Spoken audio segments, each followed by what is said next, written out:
Derivatives trading involves substantial risk of loss and is not suitable for all investors. Past performance is not necessarily indicative of future results. So stressful. And world on fire. Good God. We can't look at this, guys. Like, my strategy is, you buy it and you hope that you got these bad. Yeah, but we all think you're crazy. You don't fight this. No way. The markets are freaking out and you don't think that anything is wrong? Put it back tomorrow and I'll lose it all. Should be fun. Good morning, everybody. Oh man, I don't know what my deal here is, but how are you today? Well, I don't know. We got some stuff going on today. It could be an interesting day. Let's just come over to the charts and kind of review where we're at, what happened yesterday, because that was kind of interesting. So they sold off really hard in the morning session, and we made a pretty good winner on this big move up in the treasuries, right? But eventually the S&P 500 chilled out and actually ended up above where they opened. Now in the overnight, they're struggling, but it's kind of interesting. It's like the market wants to freak out, but it can't do it anymore. It's like they're running out of stuff to sell or something. I don't know. But that is encouraging to me. I don't think that means like, this is it, go buy. But it could mean that maybe a bear market rally could come through. Maybe we could, maybe we could get back up to the 44,000 area. Maybe, yeah. Okay. So then over here in oil was just like it's been all over the place lately. Okay, kind of sold off a little bit yesterday. There's lots going on. Okay. Natural gas taking another leg up. That does not look good. And you know what? Like, here's the thing. Natural gas, like it's we're coming into the summer now. Like, spring is mostly over. We're coming into the summer. Natural gas is still high. It's not good. Really not good. Gold and silver coming back overnight here after maybe seeing a little bit of promise yesterday. Kaba not looking so good. And one of the big drivers over there, the dollar coming back. I mean, we saw last 2 days a big decline in the dollar, and I think that's a lot of why we were seeing markets normalize. But now we're seeing the dollar come back with a vengeance, and that is hurting the metals. Bitcoin also kind of not looking so hot right here, but they have yet to push through 29,000 rather, and like just outright crash. So we should minimize that so that we can actually see here. Okay, now in terms of news and so forth, we do have U.S. durable goods coming up down here at the bottom of the hour. We also have Brainerd speaking. That will be after the stream. Actually, let's come in here because yesterday, something that was funny was that Powell was going to be speaking. And I said, well, the context of where he's speaking and everything, he's probably not going to say anything of any economic significance to us. And I was, of course, correct on that one. It's like all of the other guys out there didn't look at where he was actually speaking. So what is Brainerd speaking? Due to speak at the Johns Hopkins University School of Advanced International Studies commencement ceremony in Washington, D.C. Okay, so I wouldn't expect her to say anything too significant, but she might say something. So the thing that you want to look for is when they're giving a speech like that, what is the audience? Who is the audience that they're speaking to? If the audience is like other central bankers, other policymakers and stuff, they're much more likely to say something that could be economically significant to us. But when they're giving a speech that is like, these guys are doing this cool event and they need somebody cool to speak, and like a graduation ceremony, probably not as big of a deal. So Brainerd might not be a huge deal, but we do have today FOMC minutes. We also have a 5-year note auction. I don't know why that is not on the Forex Factory calendar. Forex Factory, get with the program. But we do have 5-year note auction at 11 my time, 1 o'clock Eastern time. Well, it looks like here initially the treasuries are showing a little bit of strength again, especially in the 5-year. So are we getting this steepening again?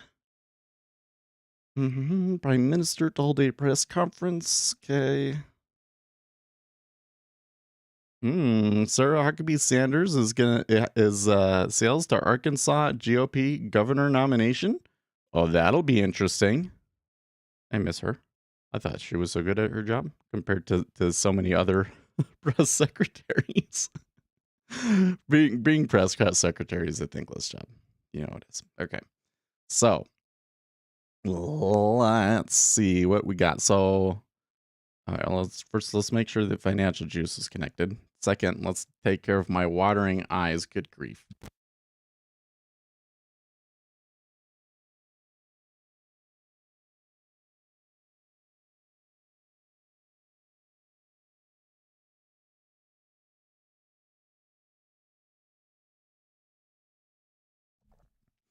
Let's see here. Fed swaps no longer fully price 2.5-point hikes by July.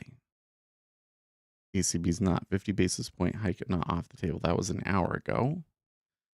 What else? I am confident we can reach an agreement on Russian oil sanctions before the next European Council meeting, says the EU Council Michael. ECB's Panetta. The ECB should be ready to intervene on fragmentation, and EU's Gentiloni. We are working to build an agreement on a Russian oil embargo. So there does appear to be a little bit of risk off kind of behavior in the market at this moment. I don't know if it's anything significant. The Treasury is kind of screaming to me to go long. I don't know if I want to. I'm a little scared. Oh, what's this from the pit? Lower sag the price from all parts of the country and solid waveless tides of wheat, the mass of it incessantly crushing down the price. I should get that book. It looks so cool. Photographic portrait of the Chicago trading floor. I want that. I should have that. Maybe my wife would get that for my birthday. There we go. Okay.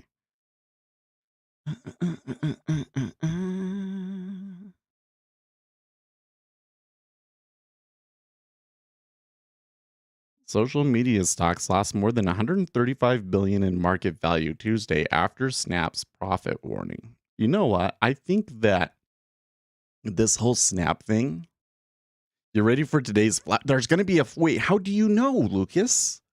What am I out of the loop again? You see this? I've become old and washed out, and Lucas is now the hot trader, and he knows when all the flash crashes are coming. Again, this is the way that things go. This is the way. So can I talk about Snap just real quick? I think that there could be some opportunities with Snap. Not buying Snap itself, but like the whole social media space is getting hammered off of this. And a lot of people are like, oh, well, like this means that people can't pay for ads. Like this is bad for all of the social media entities. I think that Snap's warning has a lot more to do with that nobody gives a crap about Snapchat anymore. Okay. Like it was a thing for like a little bit for like 5 years ago, but anything cool about Snapchat got destroyed with TikTok. TikTok is the thing now. If you are going to go and spend the big ad dollars, you're going to do it on TikTok, right? Here comes the durable goods numbers. So that doesn't mean that like Facebook is screwed or that Google and YouTube is screwed. It just means TikTok is screwed. So if, for instance, we were seeing a really large decline in Google because of Snap, then I would be snapping those up, right? It's in the calendar. Okay. So maybe it, no, that's not what that says, Lucas. Look right there. That says FOMC meeting. I know how you could get the two of those things mixed up, though. I mean, they both start with F's, and you know those meeting minutes might not be very good. I got a notification. notification from Indonesia trying to access my Snapchat account, and I couldn't care less. Oh, man.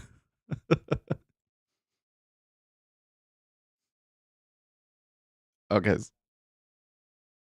So core durable goods, we got 4% versus 6%. So no, remember, this is change in the total value of new purchase orders placed with manufacturers for durable goods, excluding transportation items. So basically, companies are ordering less stuff. The total value, change in the total value. So actual being in core goods, it was spot 3 versus an expected spot 5. So that is not good for the S&P 500, but I don't know if that's like a huge deal. This is not a report that typically moves the markets very much or that we pay attention to very much, but it is, I mean, it is relevant to what's going on right now, isn't it? No, like here's the thing that I never understood about Snapchat was that like you take pictures of yourself and then you snap them to people and then they can only see them for a short period of time, right? So what is this really? It's a sexting app, right? This is the perfect app for you to take a picture of your tits and send it to your boyfriend, and then if he tries to take a picture of it, you know that he took a picture of it, you know? It's like what uh, I don't think that the use case for that there's actually that many people that are like, oh, that's a great use case. Then they came along with the stories thing, and the stories thing was cool, except for that TikTok is better than stories. And TikTok has stories too, which is kind of weird.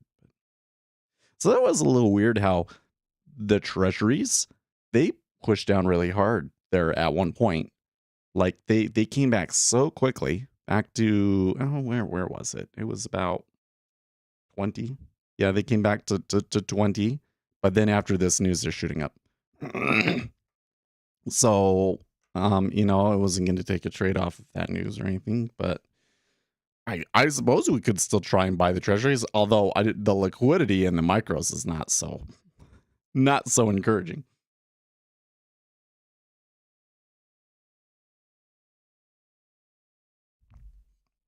Also, with yields below 2.75, I start to get a little bit like, Did you see that video Grady posted about Kramer in his old hedge fund? No, I don't think I did see that. Oh, but it's in chat. Okay. This is why pros watch order flow and price action. Mr. Man Money speaking truth long before his TV perform. Oh, we've seen this before. Right. Yeah. This is that video that everybody always lambasts Kramer for, saying that, he was a wolf when he was in a hedge fund. Yeah. Market has nothing to do with fundamentals or actual stocks. No, it has to do with orders.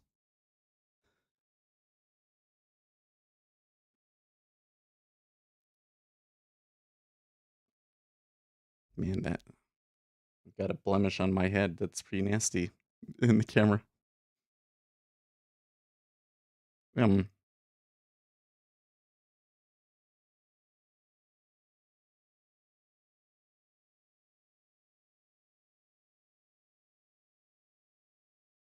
Mm-hmm.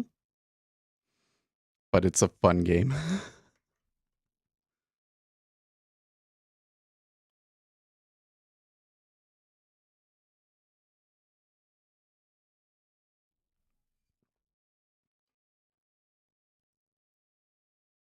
Oh boy, look at them come back there.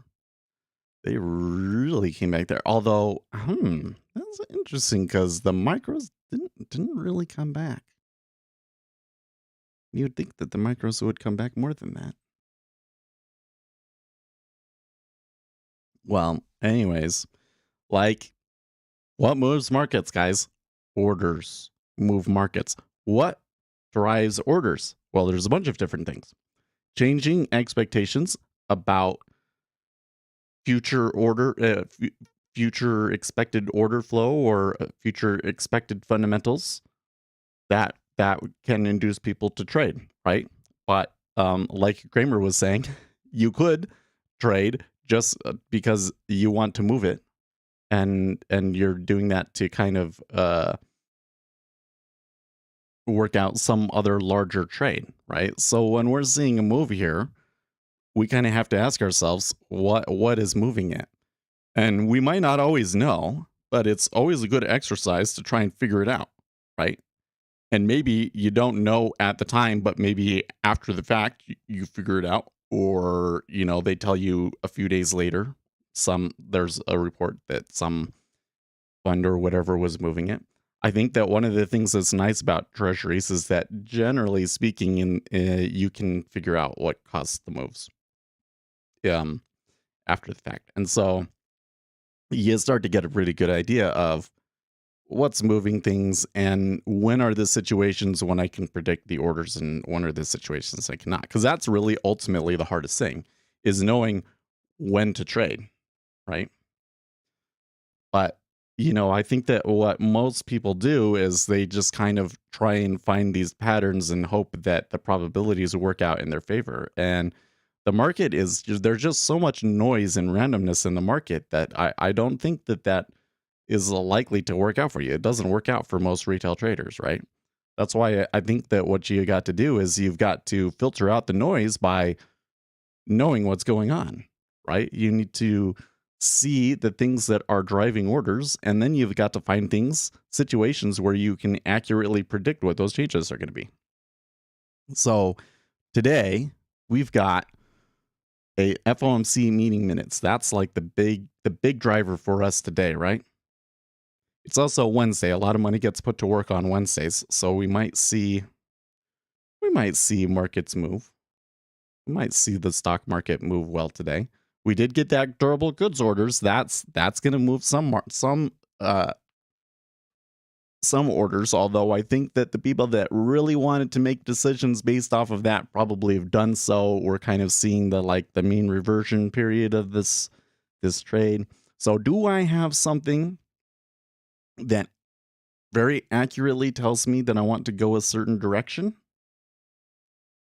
Well, I think that in the treasury, I'm probably still leaning long off of the trend, and because there does appear to be some risk off action going on in here. But with the 10-year at 2.73 right now, which is pretty low, and I remember when it was 2.7, right, and then we shot up to 3. That was way back. Actually, let's go back and find it. Let's make a chart here. Let's look at that. Oh, hold on.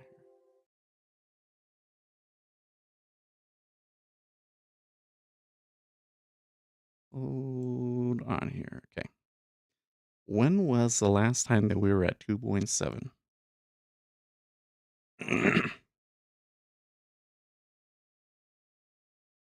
10-year. And I will just go with a days.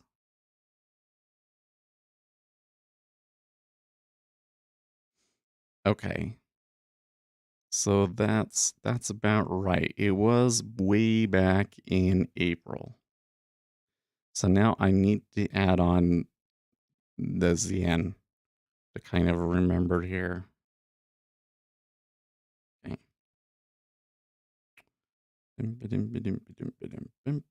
Okay, yeah. So it was.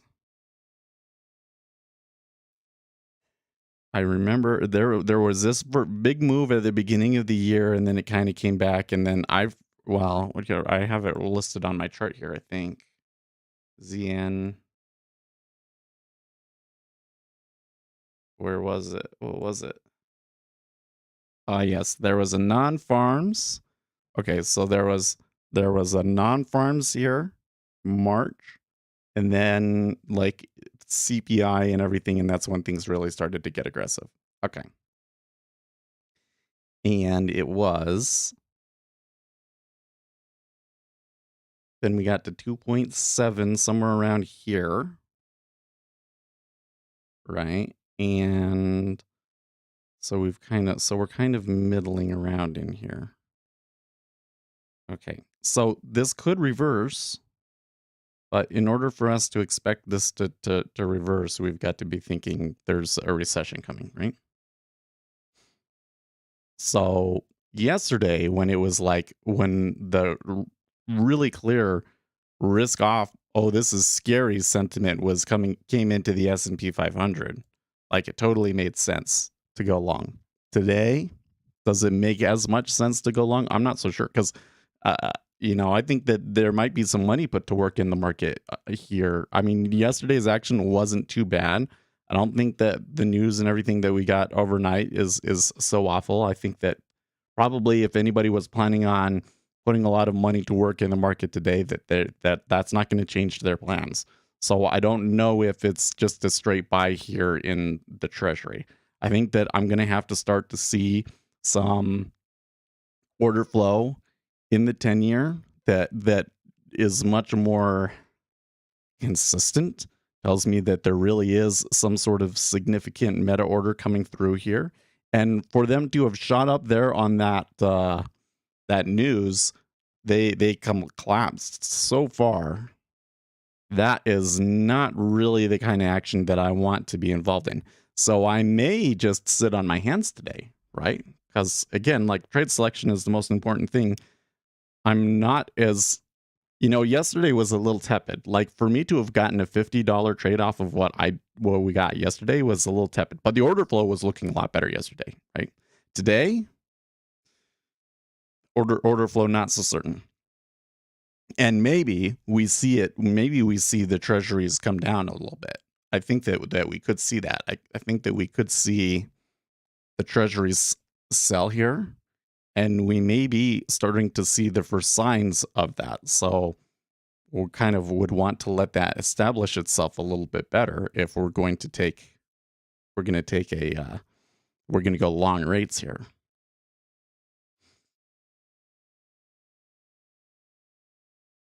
The heck?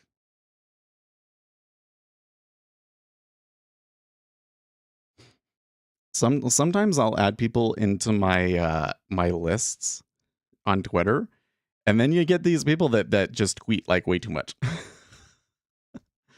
Like now I can't read any of the other stuff from other people. Okay, Mohammed Al-Ran. Many have advocated for years now allocating more to emerging market stocks via ETFs.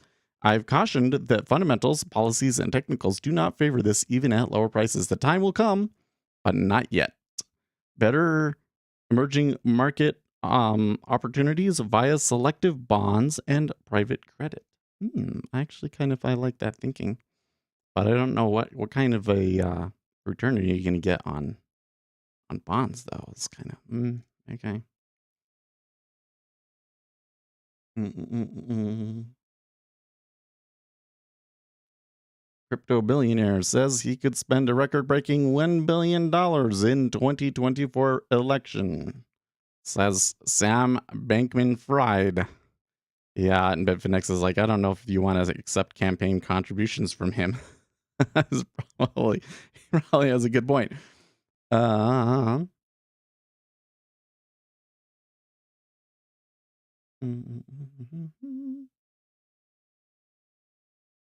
Order Flow Labs. Who is that? I haven't heard of them.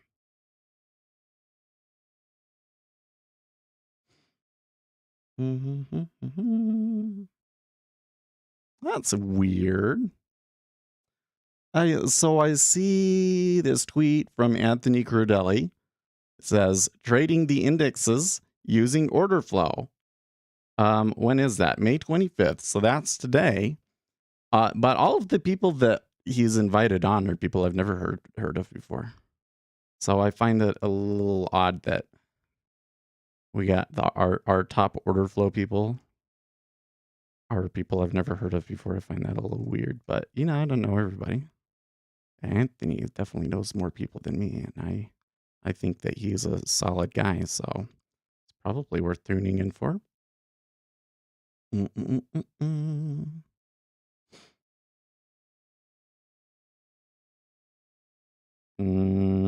Well, this first guy, he's got footprint charts up there. Yeah, I think that these guys are all from quote unquote order flow labs to help gauge market activity structure and context using real-time information. Okay, so this is what's really going on here is it's just a tool that I've never heard of before. But if it's an order flow tool, we should probably look at it. Don't watch the video below unless you're ready to have your mind blown. Well, that's actually like really good marketing right there. And I don't see anything like let's see here. Because I really hate when you come in and okay, so he's got testimonials. They've got testimonial. Anytime you see testimonials, you got to be cautious. But do the testimonials make any performance claims? No, they're just raving about the tools, but they're not saying, "Oh, I made all this money and everything." So I think that they're probably okay. I don't. Well, of course, Anthony wouldn't do that. We wouldn't get in on them if they weren't okay. But let's see what are their tools.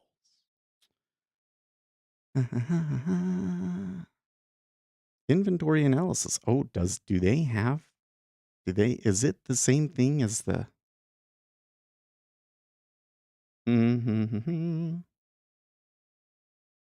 Monitors the aggressive auction. No.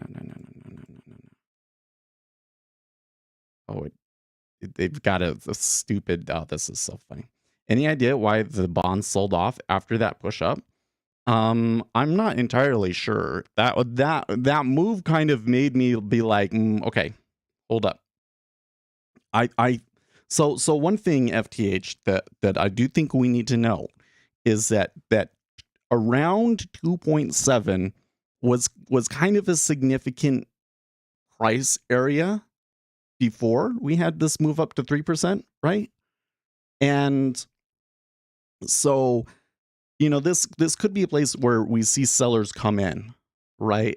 And I think that what you might be seeing here is that there are players in here that have been planning on selling it today regardless. And so we had the news, they traded the news that the effect of the news was correct. And then those sellers came in, and because of the liquidity hole, it pushed things down very aggressively because of that, right? So I think that's the main thing that we're getting. So now that we're below the open, we kind of get a little bit more clear idea of what's going on here, because they slipped through some of that really easily, right? So I think what I'm watching here now is like when they start hitting some of those lows, and of course this isn't like lows of the session, but it's of the extended session, but it is of the regular session. So I'm thinking, what is the liquidity like down here, right? So just know, now that we came down to it, we're getting thousands. Okay. So that's really curious to me. How much does it take to push those new lows? 661. It's kind of starting to feel like if I'm going to take a trade that I want to go long rates, 2.75 feels like a really good place to try and take it. But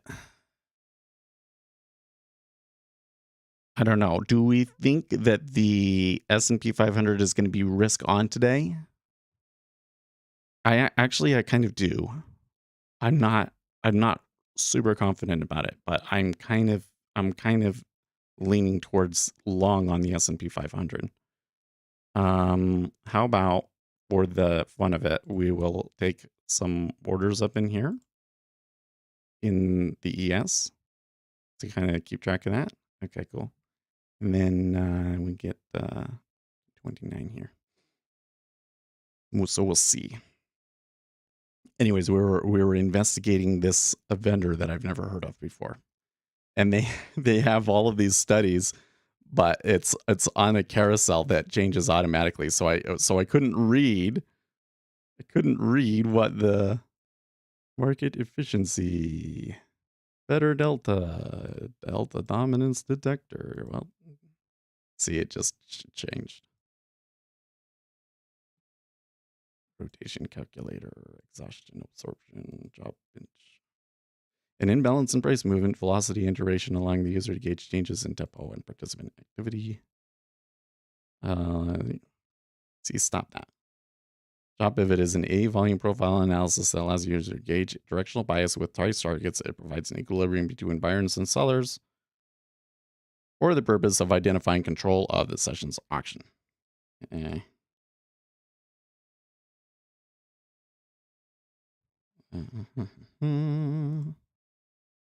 Oh, this is so annoying, this carousel.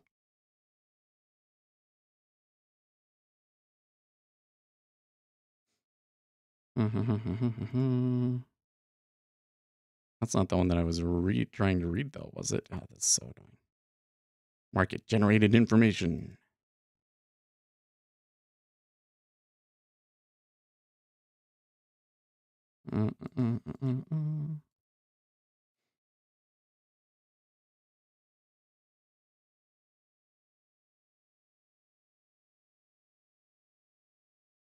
Reconstructed tape, find cell zones.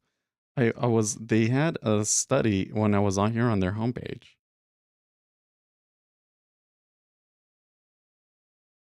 I never want to see that.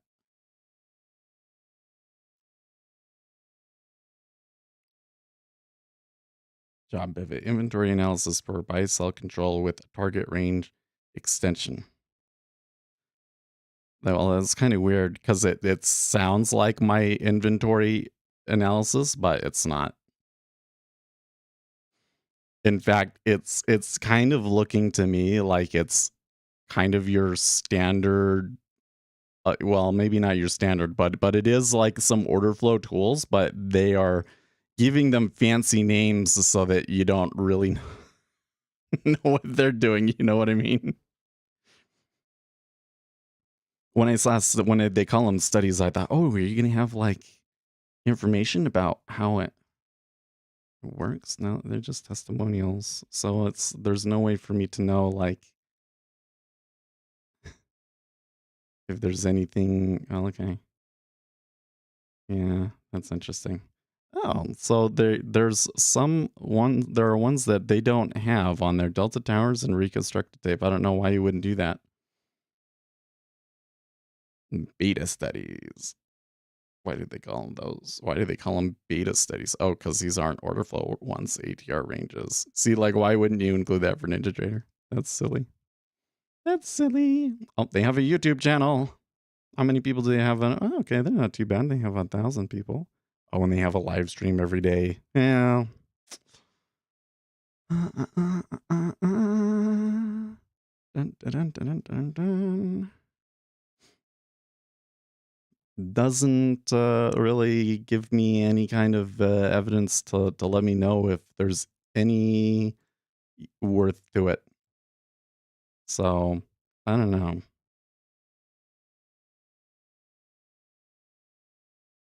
Not fancy names, broad differentiation and value added.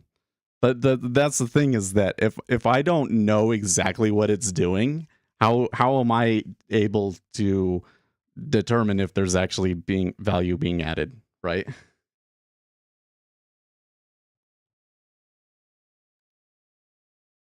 That's why, like, so for instance, the indicator that I have, okay, that is like, I think is the most value add, okay, is our inventory cost basis. But for it to really add value to you, you really have to understand what it is and what it's doing. What is it doing?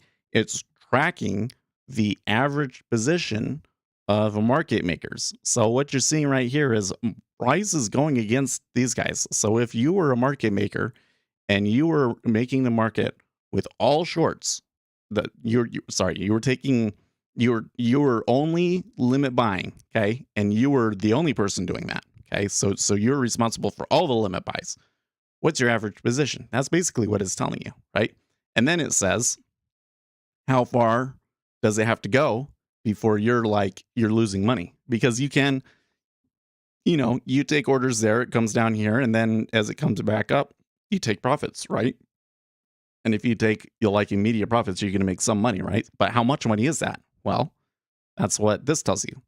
Right? The further away this is, the more money the market makers have built up.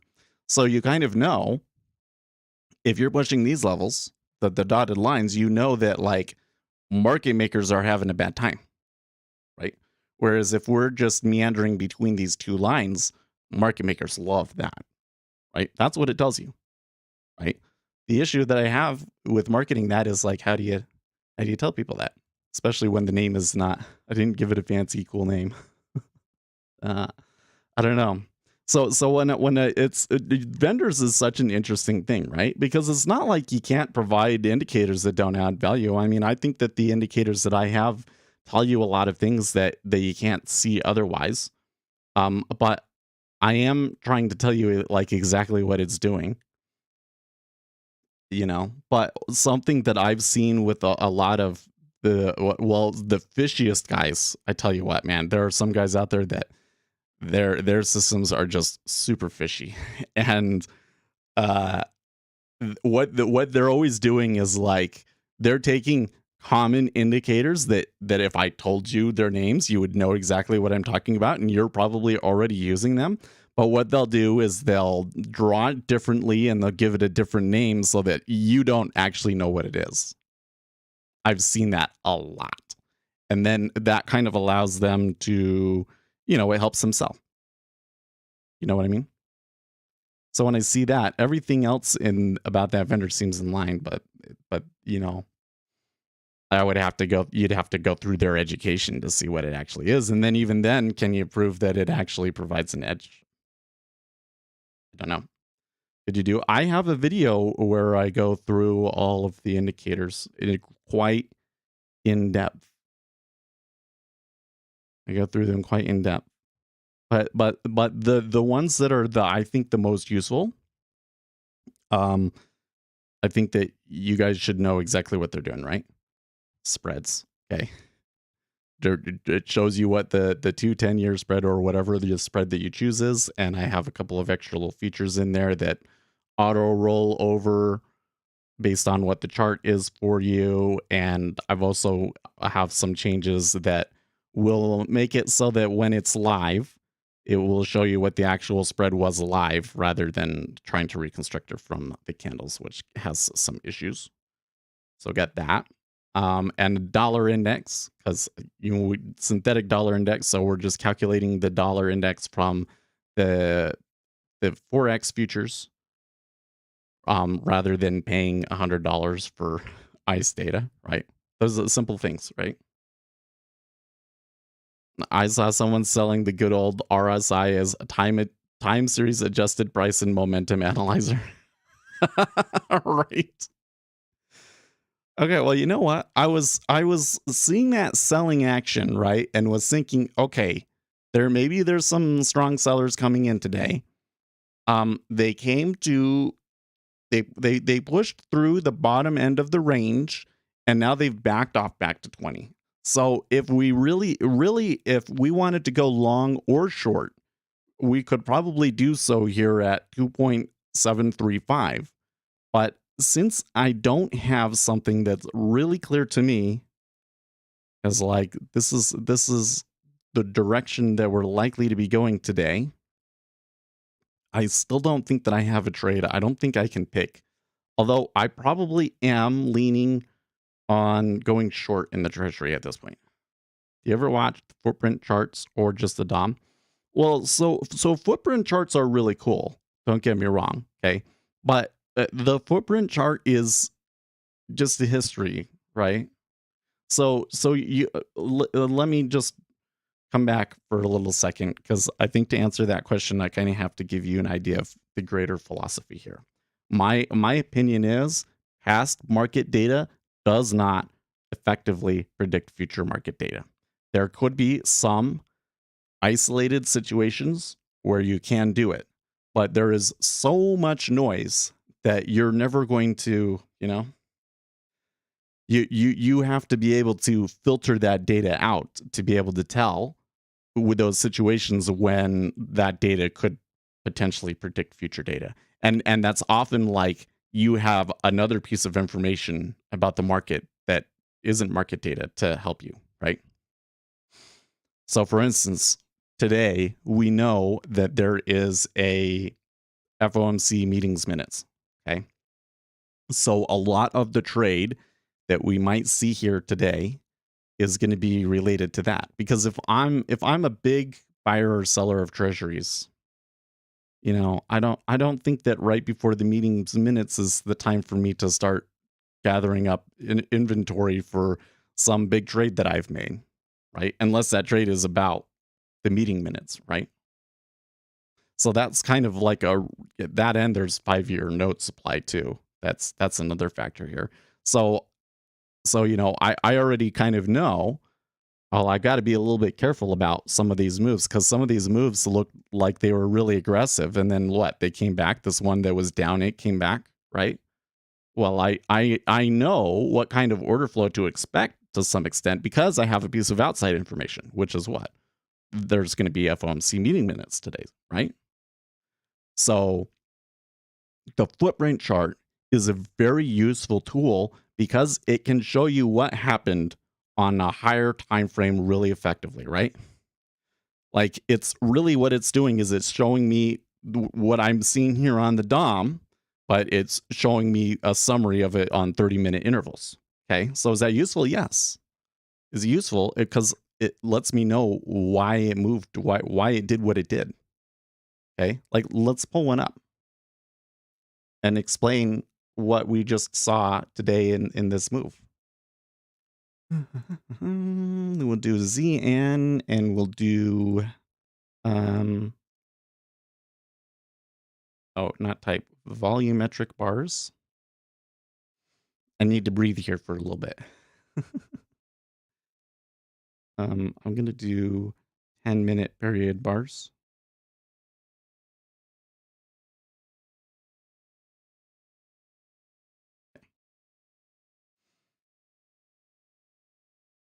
There we go. Okay, so we're going to pull the volume chart over here. And we're going to zoom in really big here. And what do we see? Okay. We had the news, okay, which we started, I think the kind of the central point before the news was right here at 120.21. We saw pretty big move up off of that economic release, right? And then we kind of slipped back through on all of this. Like, there wasn't, look at here, there wasn't very much buying on this high end of it, but there was a lot of selling on this end of it, right? So what I see is push up because of news, fell back into the hole that they left behind them, and then some aggressive sellers came in and sold us to the lows. So I'm leaning towards selling. I might use those like in spot trap traders. Yeah. Well, so yeah, trap traders can be a useful thing too, right? So you're saying like there was a lot of people selling down here at the lows, right? So if we came back to like 120.22, you got to wonder, what do these people down at that sold here think, right? But we got to be careful, because that doesn't necessarily predict the future orders all on its own. But if, for instance, we got a piece of news just come out that would make us want to buy treasuries, okay? So some piece of information came out right now over the news clock that was risk off, then I think that I would be more aggressive at buying the treasury here, because we know that there's these guys that sold down here, right? Right. But I'm still incorporating a piece of outside information, right? So yeah, footprint, it's a great tool. Just remember, past market data doesn't necessarily predict future market data. Your main goal here is be an informed trader. And then once we're an informed trader, then we can kind of use the technicals to our advantage a little bit. Well, so watching this market here, because I'm really thinking, do I want to try and go long yield here? That seems like they're able to come back to this area at like 21.5 pretty easily. So I think that they will, here in the next 30 minutes, make a move. but I'm not confident about which way that's actually going to be. It's totally possible for the treasuries to swing back up to the highs. I don't know why, but I feel like out of breath all of a sudden. So calm down, Seth. Calm down.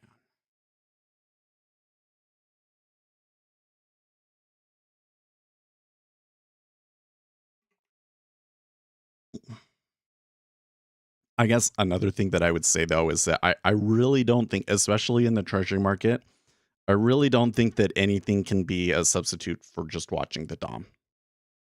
I really don't.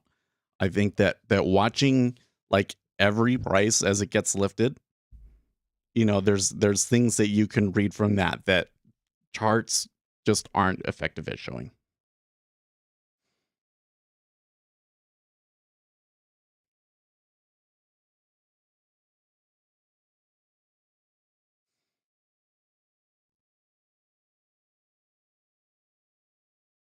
You're in the crypto markets? Wow. See everything that I'm saying, this is I don't really think that the crypto markets is a great way to trade that sort of thing because um well, it could be, but it could be not, right? Because the key thing here is I'm trying to use pieces of information that may not be completely reflected in the market price, right? Just remember, market's not informationally efficient, right? So, do I have the ability to pull that information out better than the rest of the crypto market? And I'd say no. Wow, okay, that was interesting.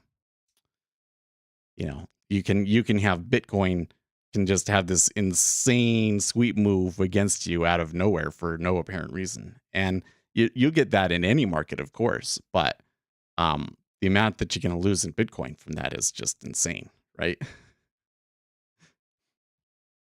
Okay, that was all really interesting to me.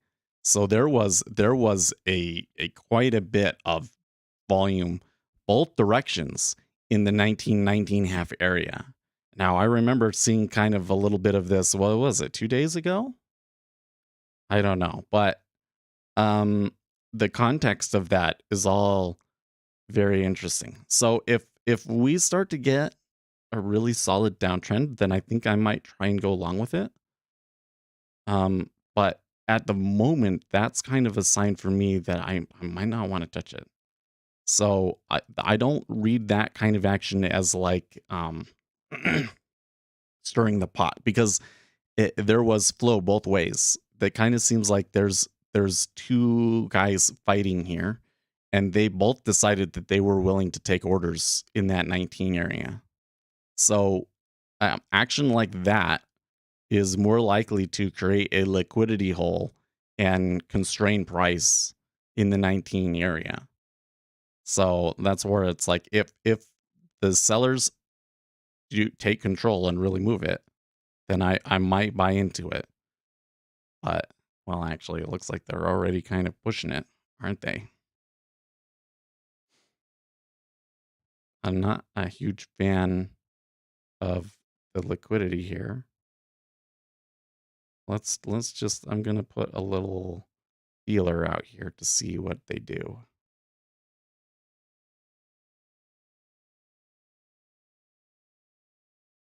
Hmm.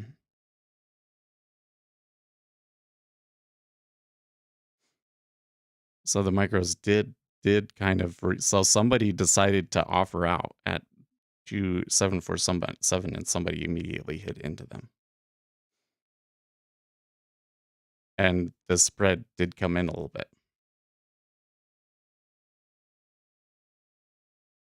S&P 500 pushing highs. Oh, hey, actually that's a fill on that trade that I took, huh?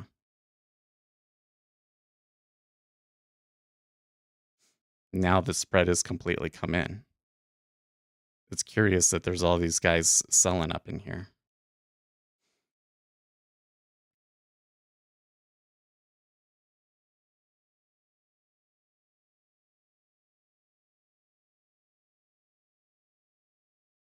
Sellers are pushing into, well, that's not a new regular session low yet, but they're right on the edge of it. The 30 years seems to be pushing down harder.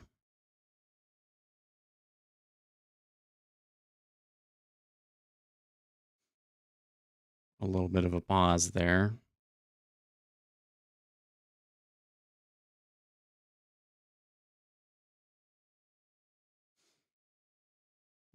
Okay, that seemed like a relatively significant uptick.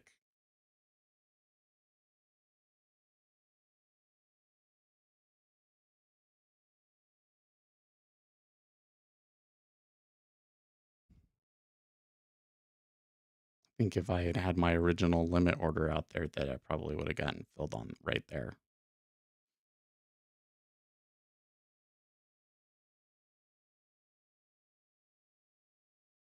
It has been some significant selling in the 10-year though.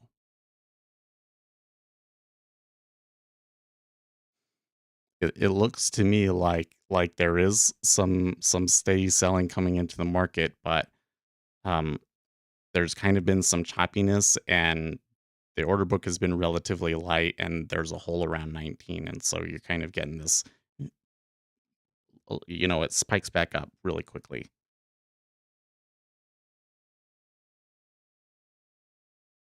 Meaning that hitting into 275 probably was not a good call. I probably should have waited for a better location to get a fill on the limit.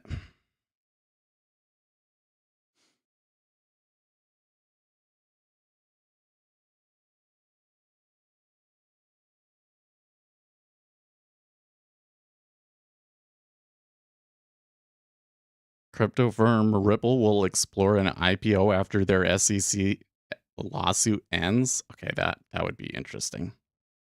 Do you think that they would be allowed to do it?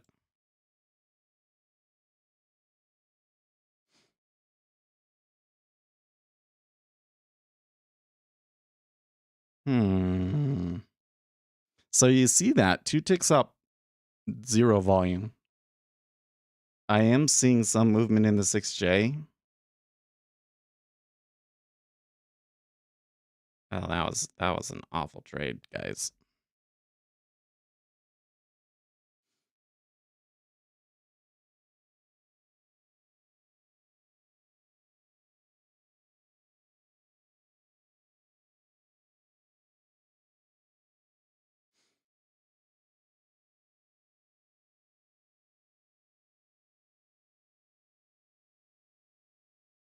Is it going to come back down the other way just as easily?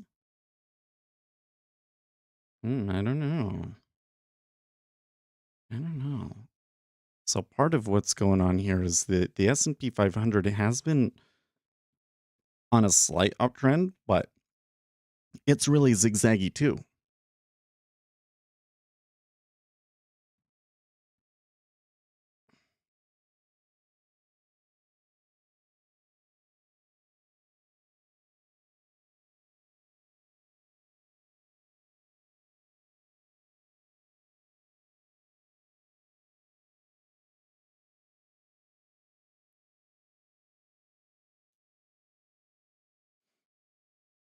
Yeah, this is very slippery.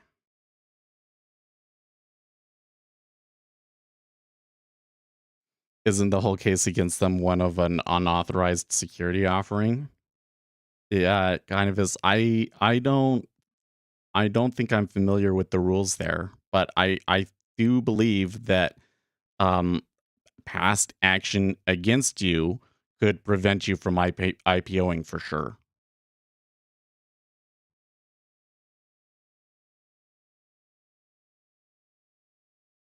Hmm.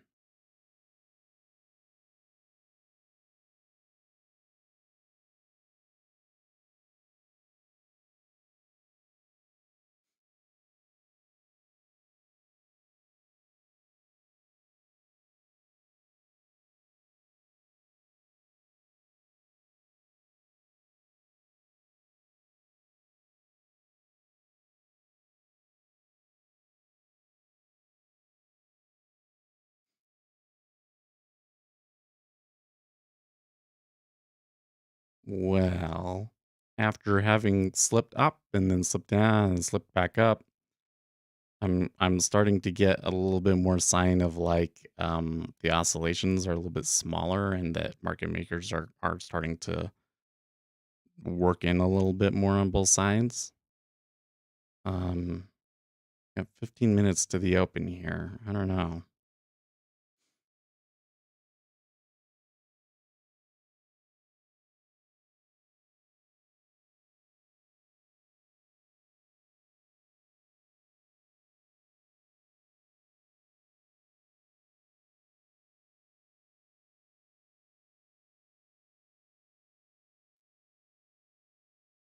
I am kind of wondering if this is just a situation where the market maker can just kind of screw around with us and that I'm wrong about there actually something happening.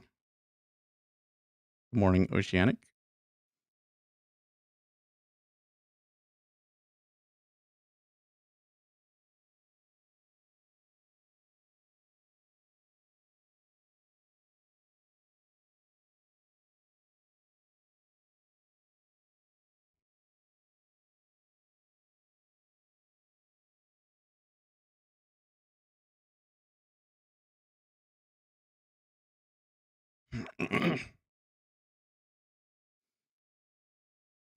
I'm still kind of feeling out of breath. I don't know how to put it. It's kind of weird.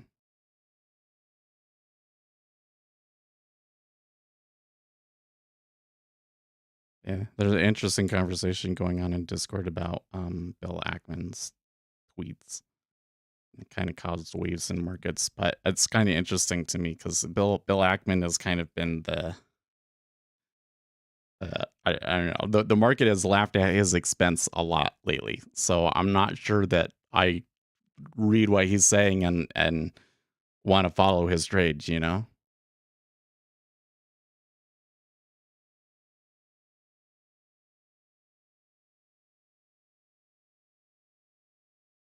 So I think part of what I might be seeing here in the treasury is that it does kind of look like after having pretty solid uptrend for the last 2 hours in the S&P 500 that they may be rolling over.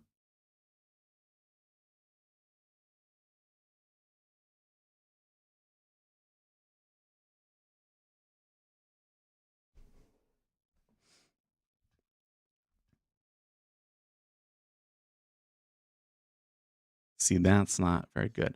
Although, where is the volume coming from? Well, it's not coming in the 10-year. Maybe I need to be paying attention more to the 30 because I am seeing it come in the 30.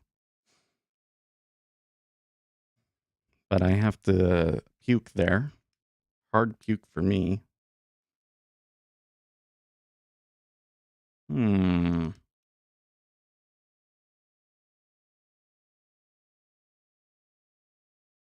I don't know. They really got me that time though, didn't they?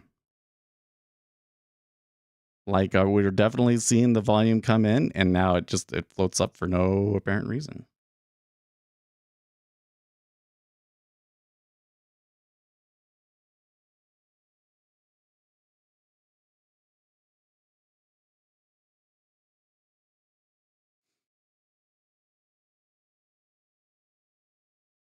I'm wondering if I can find any well, I mean, I do see a change in this 6J there, but that looks like mean reversion. Um, actually some of these turns seem to be more correlated with oil more than anything. Oil definitely seems to be moving here. Yeah, oil moved down. The treasuries are moving up. Do you think more and more people will trade? I think that trading is always going to be somewhat of a niche thing that during bull markets maybe turns into a fever's pitch. But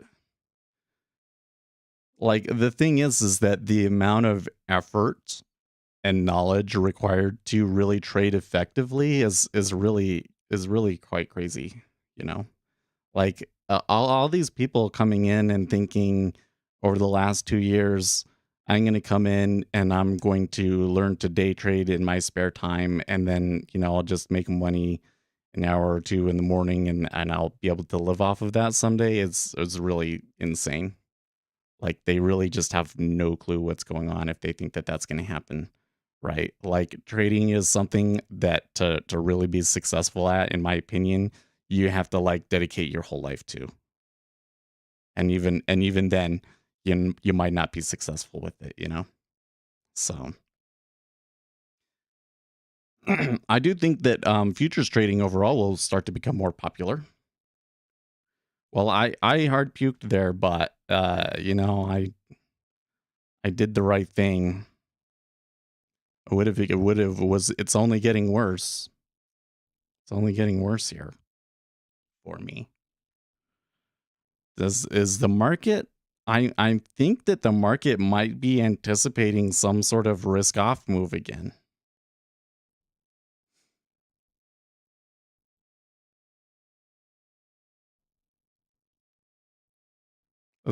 Was pretty aggressive move on the other side here, wasn't it? Hmm. The other thing is that it was really around 19.5 or so that we kind of saw some fighting. The seller was only able to push it down just a tiny bit. And now look at how easily it was for the buyer to bring it up.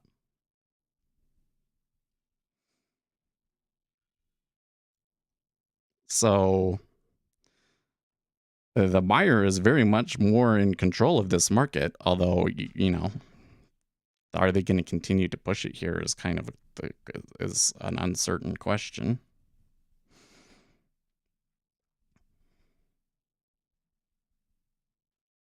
Do you implement flip? What do you mean by that? Do you mean something where, like, if I'm taking a loss, I turn around and take it the other way?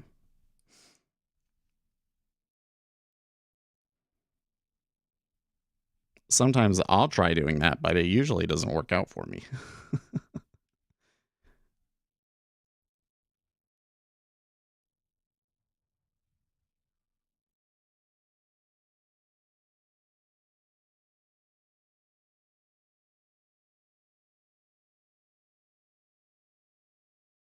Like it's coming back.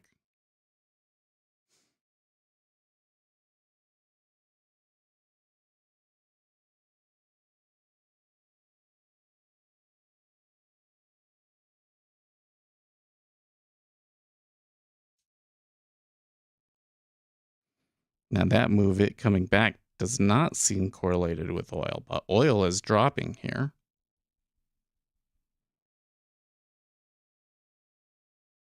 Corn appears to be doing something.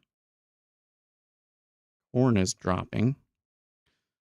We're getting dollar strength with all this, though? Not really. Something is going on here in the market, but I'm not entirely sure what. It doesn't all quite match up, in my opinion. Now the S&P 500 pushing the top end of its range again. So that might be part of why the treasury has fallen back here. So I think I need to be wary about just jumping into another trade because it may well be more about the S&P 500 at this point. Why do you think these minutes are going to be significant? Well, I don't know if they are. It's just the FOMC meetings minutes is always a relatively significant market event, and they get because all of the eyes of the market have been on interest rates lately. They're going to be paying close attention to those minutes. So, it's a big market risk, but we don't actually know if there's going to be meaningful information in it or not.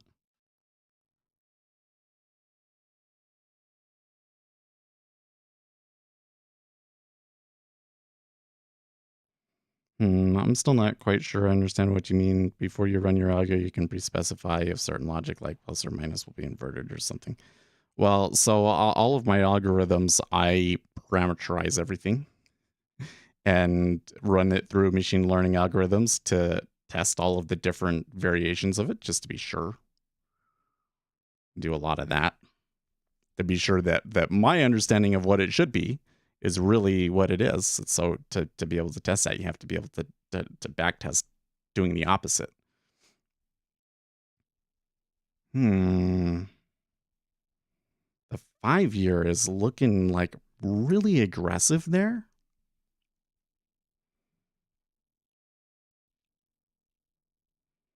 It's kind of weird that the everything in the treasury is like really flipped except for the 10-year.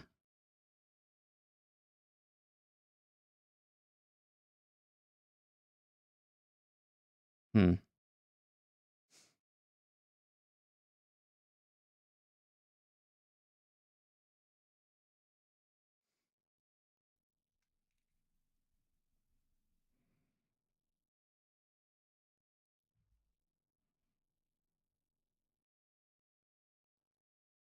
Does Euro and German bank holiday mean tomorrow there will be less volatility? It could be. I wasn't aware that that was the case. What is tomorrow? Well, I don't have it on my calendar. I don't have it on my calendar, so not sure. Not sure. Well, in the 5-year, there was some really aggressive volume up there at the top, but they did not. Well, and they did actually break a new high, but they kind of come back. I don't know. Whole setup here is kind of interesting. I'm really curious because it is kind of starting to set up a little bit like it did yesterday, isn't it? Do you think that quantum computers will have an influence on markets? Yes, they definitely will. The evolution that we're seeing right now is the evolution in machine learning, and quantum mechanics is gonna completely revolutionize that space, I think. Yeah.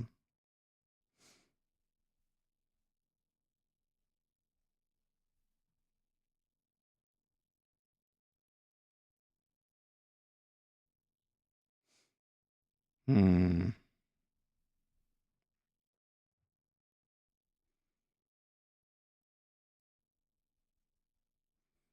I'm keeping a close eye on things here.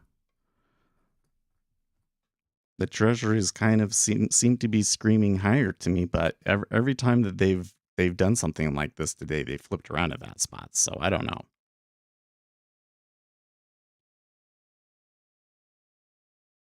The timing just seems rather odd to me.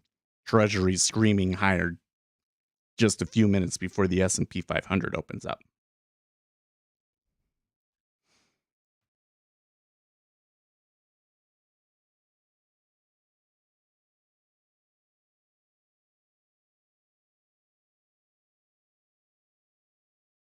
I think what I'm going to do here for the S&P 500 is take some size off of this because it's going to get super volatile here. Let's see if I can kind of, you know, protect myself if I'm wrong and they do just on the open sell in the S&P 500 because we're kind of getting some signs that could happen, right?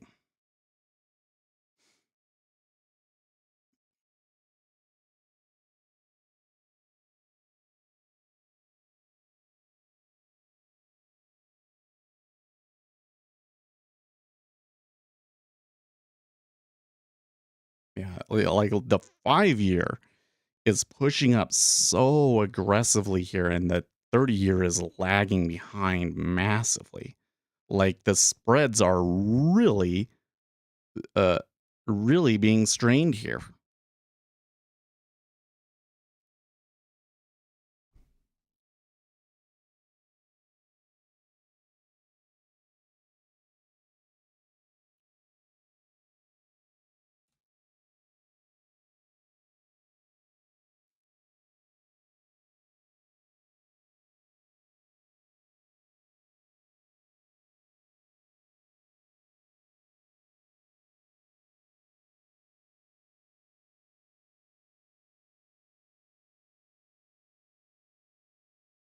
Okay, here we go.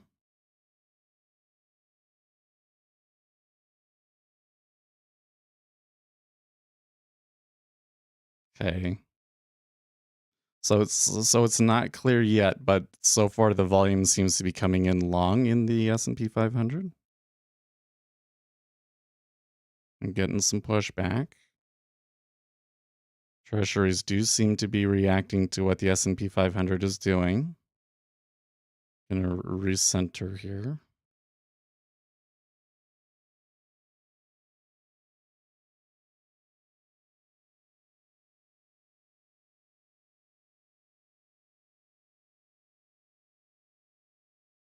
Oil is coming back now.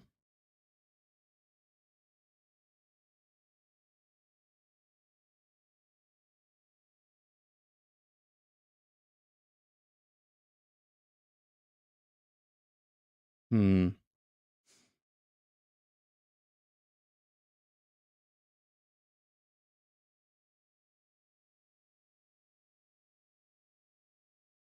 Yeah. 23.5 definitely is the center here in the 10-year for now.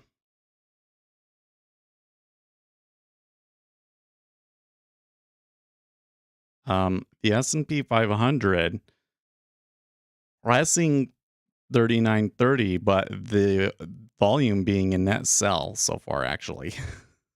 So,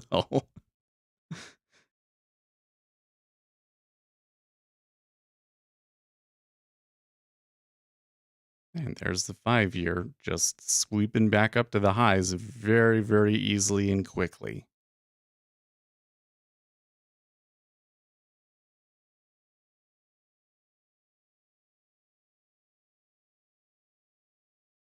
Should be short the 5-year. Too bad the spread there is ridiculous.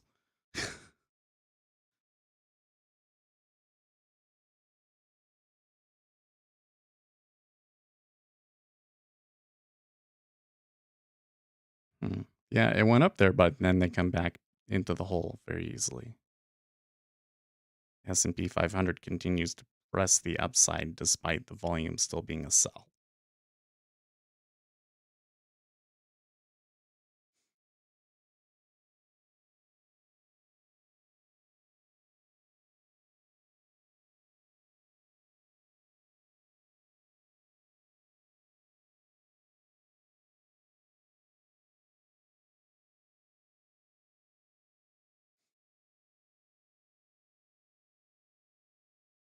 Hmm.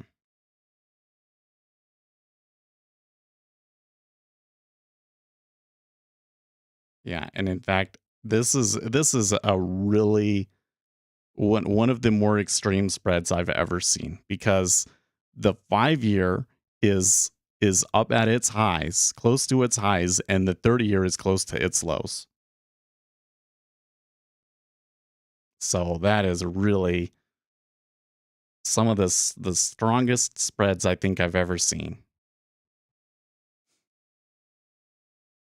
I think that a steepener like that would favor lower rates, but I don't know.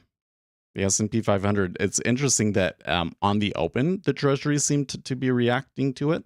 But then when the S&P 500 continued to move up, now the treasuries aren't really reacting to it at all. I am seeing that the 6J seems to be moving back down, but the treasuries don't seem to be reacting to that either.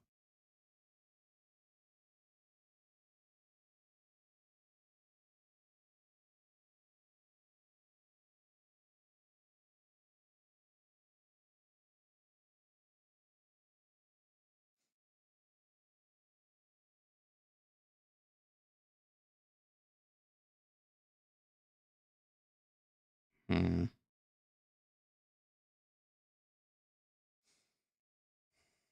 Yeah, it is a chop fest. Like, I want out of that trade just because I'm realizing that my position is like right in the middle of the noise. So, and I don't like that the 6J is turning like that at all.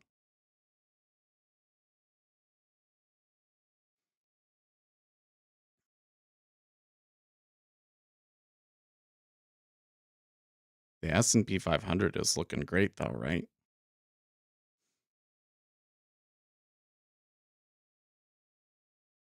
the volume over there is still a mess, but the price action is straight up.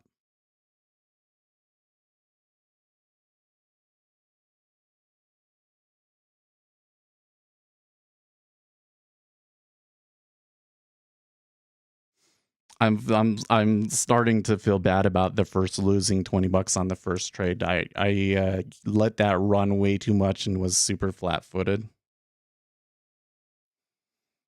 Okay, so we're okay.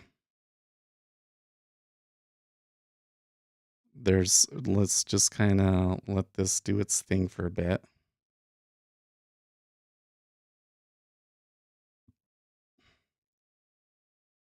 I think that an open like that is something that is likely to continue in the S&P 500, right?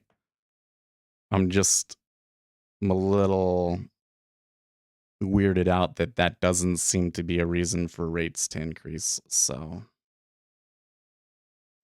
not sure I have a good reason to trade in the 10-year anymore. I think that we kind of took a chance. I think that I took more risk on that than the confidence that I had on the trade is kind of why I don't like it. Um, but that looks really good. 39.50. There probably might be a little bit of resistance there, right? There's definitely some volume trading it on it there at that spot. Yeah, today's auction includes a 5-year. So do you think that maybe some of the crazy buying in the 5-year is because of that auction? I don't know. It's really like some of the most aggressive steepening I've ever seen, though. Like literally 30-year close to its lows, 5-year close to its highs. That's really quite significant.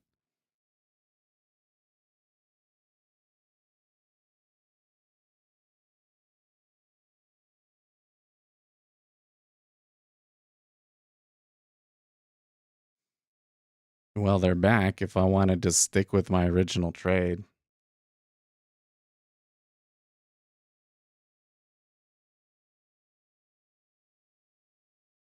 So I'm kind of feeling my emotions wanting to me to try and hit into 2.73 again. But I really think that I should hold off. We do have pending home sales at the top of the hour. I think that's about it for news today, though. Oh no, wait, that's tomorrow. Got that wrong. Today we don't have anything coming up until Brainerd speaks, and I don't think that's going to be significant. So the treasuries might just be kind of chopping until the meeting minutes, or following the S&P 500, right? The trade in the S&P 500 here for me looks really good. If I had not gotten scared, I think that I would be taking more contracts off at 39.50 and then be trying to let the 5 run after this. But you know what? I made 1,000 off of that. That's fine to let ride. Too bad that one's sim.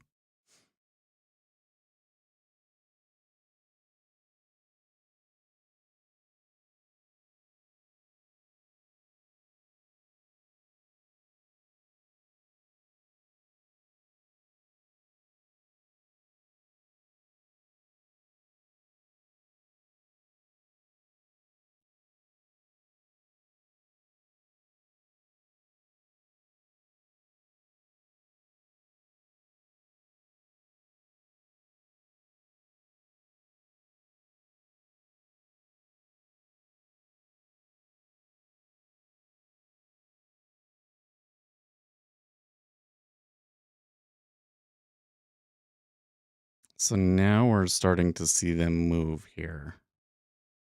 Yeah.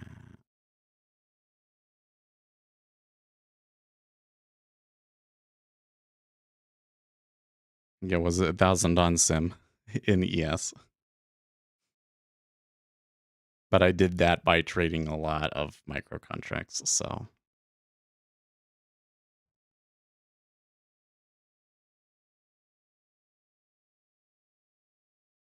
hmm.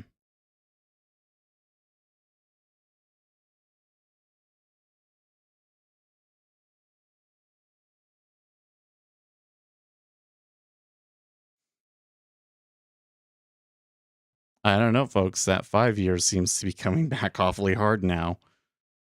And I bet you that the spread is probably going to flip back a little bit too.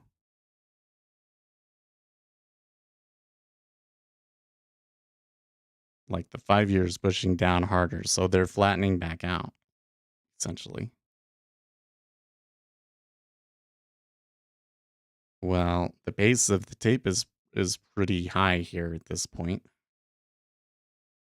It is, yeah. Well, I got to tell you, man, when I look at my ES trades over time, uh, I will catch these trades that look amazing, but overall, it's not very good looking.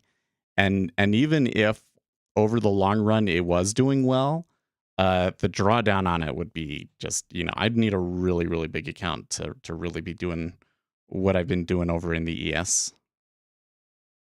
I'd probably need like a 20K account to do it, I think. Wow, look at that.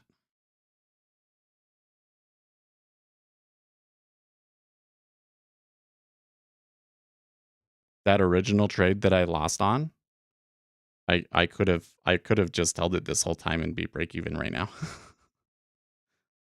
I'm quite surprised that we're coming back to this price really quite so aggressively, because that bowl felt like really different. I don't know. I don't know what to make of all of that. It's really odd.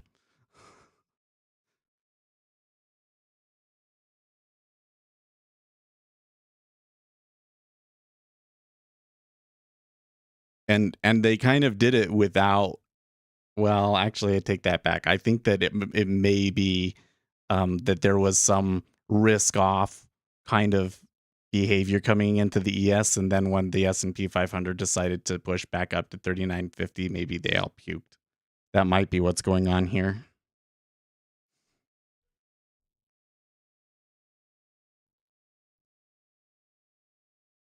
Yeah. I have to say, like, I know it's so silly to say this because we just got micro contracts, right? But I feel like that it wouldn't mind having an ES contract that was even 1/10 of the current one, because the S&P 500 just moves so much that if I really wanted to like swing trade it, for instance, you know, the ranges have just gotten too high for ES. Like it was okay when when the micros first came out, and like an average swing was like $5-10, right? But now all of a sudden you're playing these ranges where like an average swing is like $100 and a day is like $1,000, like, right? Need a smaller instrument to play it the same way. And then especially if I want to like take multiple contracts and stuff, like average out like I've been doing in the MES, right? Because I started with 20. It took most of them off.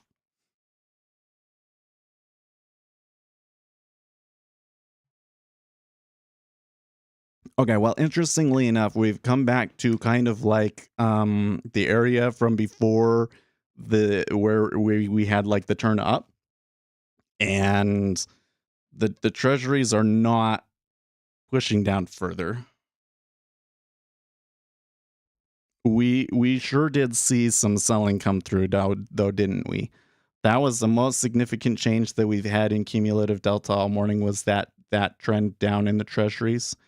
And we're also seeing the 6J continues to look like it's in a downtrend. Oh, you would have loved the SB, yeah, before before we had minis. Like it's kind of funny because the way that it's going, like the E mini will become like the ES, and the ES like the SP at the rate that we've been going with. Prices keep going up. Like think about it. Next cycle we could be like S&P 10,000, right? I I personally, I think here's my thinking. If the S&P 500 gets to 10,000, they should do a 10-to-1 split. That's what I think they should do, because the numbers just become silly. I don't understand why they never did that with the Nasdaq. Is it just too much trouble to do that with an index? I don't know. But I just I don't like that the amount of margin that you need to trade the ES just keeps going up and up and up and up. Okay, so there's the S&P 500 now extending above 3950. I think that could run now. Like a move like that, it could run. They could very easily. So there's the overnight highs at 39. Let's call it 3970. 3970 is above the overnight high bot. That's probably where they're headed over there.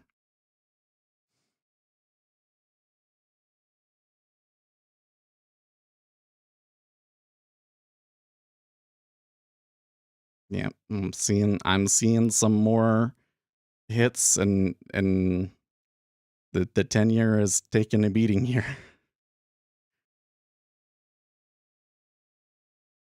They never bothered since anyways it's headed down. Well, yeah, but I'm seeing like next bull cycle when the S&P 500 makes new all-time highs, like probably before the end of the next bull cycle it'll be above 10,000. Let's see here. They probably will. That's what was in discussion back in 1997 to split the SP contract or split the index. They settled with splitting the contract 2-to-1. Oh, really? That's interesting.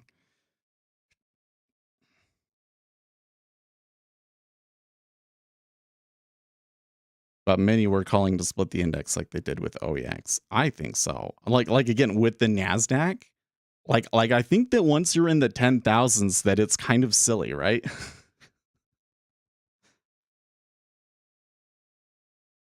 Like, what is the point in having an index that's above 10,000s? You're getting above numbers that I feel like people don't really have the ability to really manage, you know? It was the same thing with Google and Apple and all those before they did their splits. Like the prices were really just too high. Like they really should just do the split. But whatever. You like having you think that having the large number is prestigious. I don't actually think that it does you any favors, but hmm. So I've seen some points where the 10-year seem to take some pretty big hits. Now it's ticking up and down in those same locations kind of nonchalant. So kind of seems like we still have a little bit of a problem with the liquidity here at 19. I don't think that in this instance it's so much that the 19 is like really a big hole. It kind of feels more like that um there is a little bit of liquidity below that they'd have to push through, and at least in the 10 years the sellers don't seem to want to hit that yet. They seem to think that they can just get 19. The 30-year, though, is pushing its lows. So, like, we had a big reversion in the spread, but now it kind of is starting to look like they're steepening again.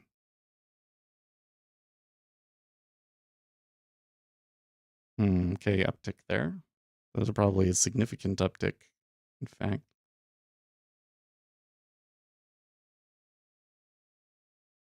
I don't know about that one. They upticked and then the floor fell out below them almost immediately, right?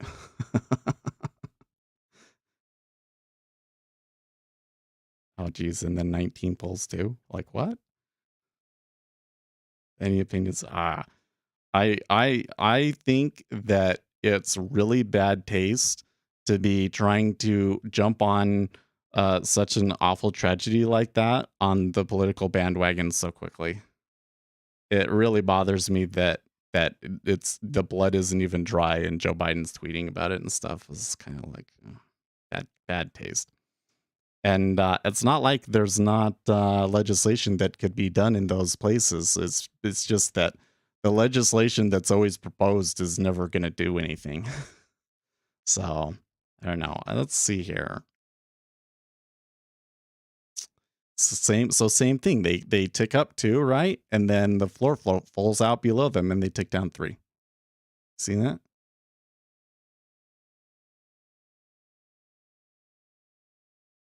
And I'm not quite sure what's driving that.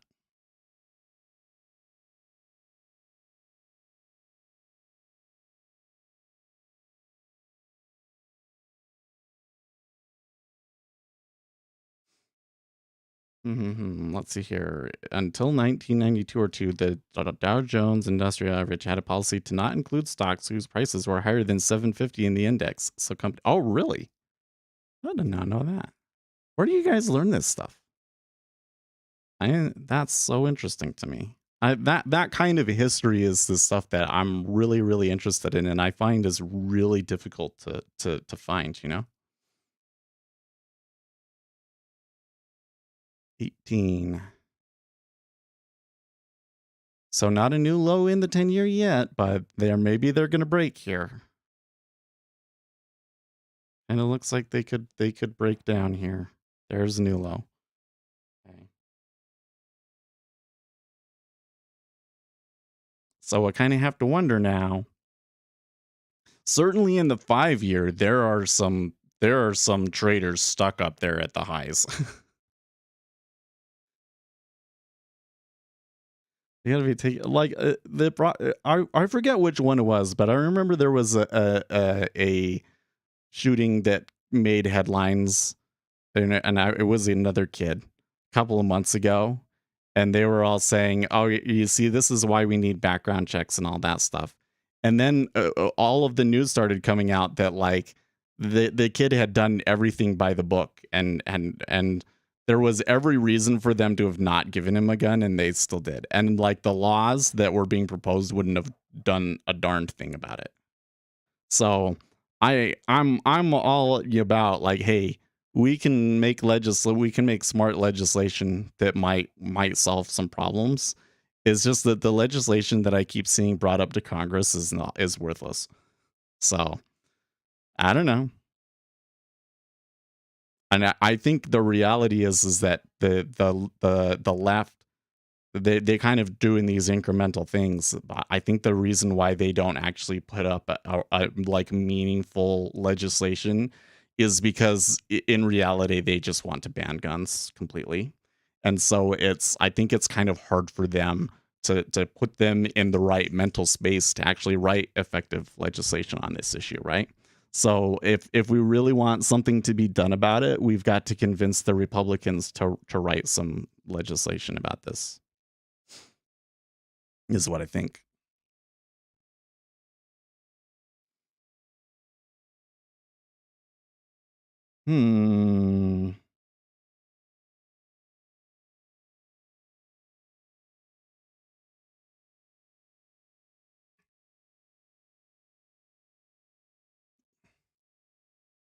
So here's the thing. I see some trap traders in the 5-year.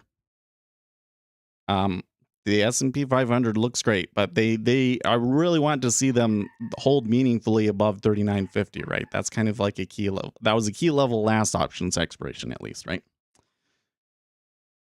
So I'm kind of wondering here how much fuel the 10-year has, because this trend is starting to look mighty aggressive, but and there is some fuel to it, but I'm a little uncertain. It's kind of moved in fits and starts in the treasury here, so I think I've got to be a little bit cautious about what is really possible.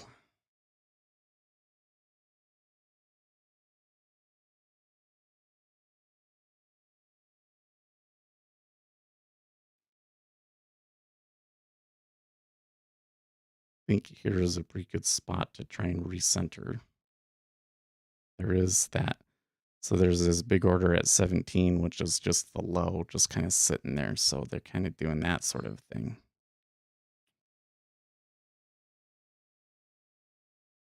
Seems like the 10-year is kind of lagging here now. Oh, that was interesting. The 5 and the 30 were trying to drag the 10-year up, and then so the 10-year sold, and they both got the 10 and 5 and the 30 went down with it. That might be that my center isn't really actually very good right now, but S&P kind of looks like they want to go for it again. I don't know if they're actually going to get it, but it looks like they're gearing up for it, right?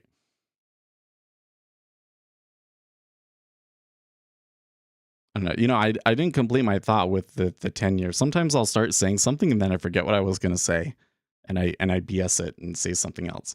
Well, one of the things I'm noticing here is that the cumulative delta throughout almost all of this has been flat in the 10-year. So if we're asking like how much is in this, if it's totally possible that we get another monster move like we did yesterday, and could we see a decline of like 30,000 contracts in the 10-year? I think that's totally possible, but it's been flat so far. So if that is what's going to happen, then there's way more to this trend.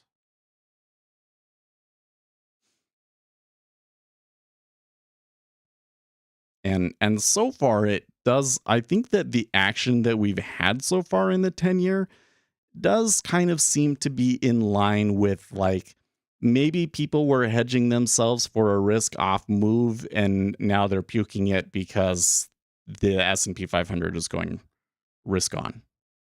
Maybe largely what's going on here. We'll see.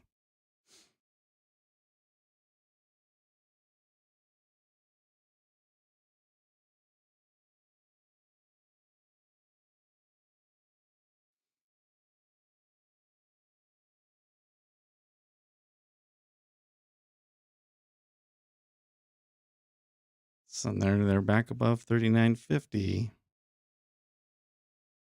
Here's 16 in the 10-year.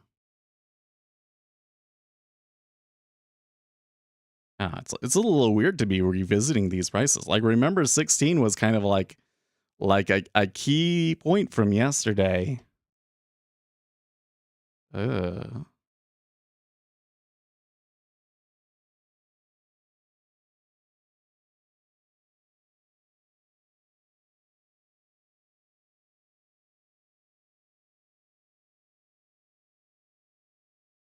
So like, I don't know. We don't even get to like overnight lows until 120.10. 120.10 was kind of that key breakout position from before. So that's probably the level that people are going to be keeping an eye on.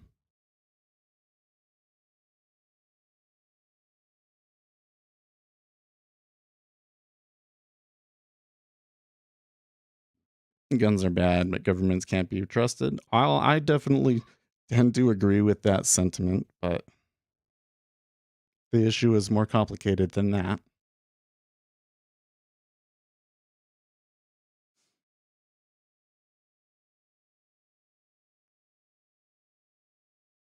But still, my bigger thing, like, you haven't noticed one of the kind of underlying themes throughout a lot of my content has a lot more to do with how media is used in the United States and in the financial markets, right? Because there's a lot of just chasing emotions and just silliness, right? Because we can come in here and we can see that, okay, well, fundamentals don't necessarily move markets, but orders do. And fundamentals can move orders, but it's not the only thing that moves orders. And so you have the news that has a move, and the news is trying to say what's going on. And the problem is always that their view of the market is just way too simplistic, right? It has to be much more nuanced to come in and say, well, here are the different flows that are at play here, and here's how it ended up playing out, right? And it's the same thing with politics, and we kind of have to. It's way more relevant in politics, and that's still relevant to trading because government policy has a lot to do with what the markets do these days, right? So it really irks me that they don't want to come in and like learn about what happened first before they start saying here let's propose some legislation. Like, how did the kid get the guns? What were the warning signs? Are we going to find out that he was on the FBI list again? because that keeps happening, right? Is that the FBI knew about the person and nothing happened. Like local enforcement, law enforcement knew about this individual and didn't do anything. That keeps happening, right? And why don't we present some discussion and legislation relevant to what actually happened? But we can't do that since we don't really understand what happened yet. It's still just this, well, there was this insane tragedy, but we don't know much yet. You get what I'm saying? So that's one of the things that you got to do that I think is really hard in trading, is that sometimes you have to sit and wait and see what the actual piece of information is and actually understand the piece of information. And sometimes people will just do these like knee-jerk reactions and get it completely wrong, about completely misunderstand what's going on.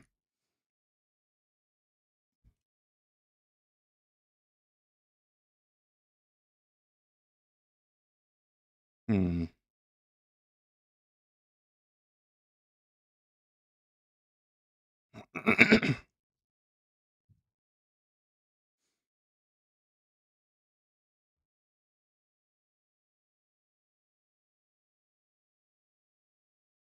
Quite, I have to say, quite a bit of finickiness here in the treasuries now.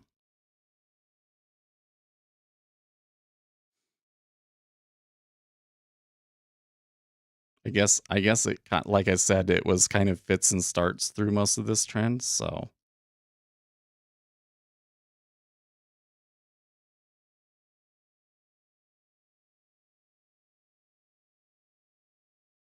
yeah, see, I think it's really funny when you get these things where it's like there's a significant uptick.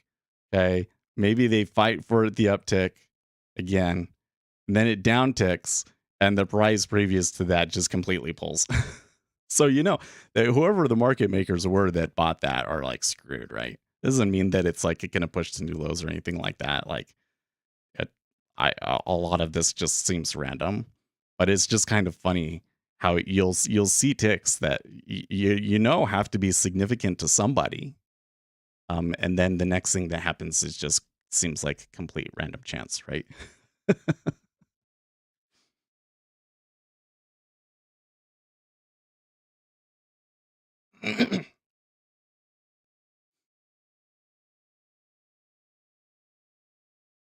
See, the inside bid and offer look decent here. Okay, like 1320, and well, they were getting up to 700. Okay, let's call it 800 by 900, right?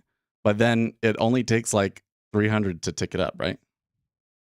They traded a little bit more because it traded multiple times, but for them to clear 15, it wouldn't take very much, and probably those would pull.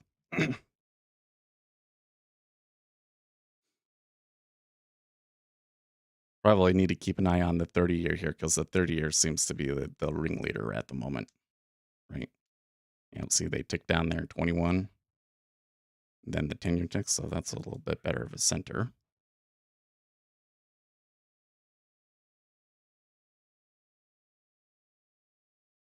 Okay, 412, and there's still 500 bids, so maybe the liquidity at 15 is a little bit better than I thought. There's the S&P. Are they going to bust the high now?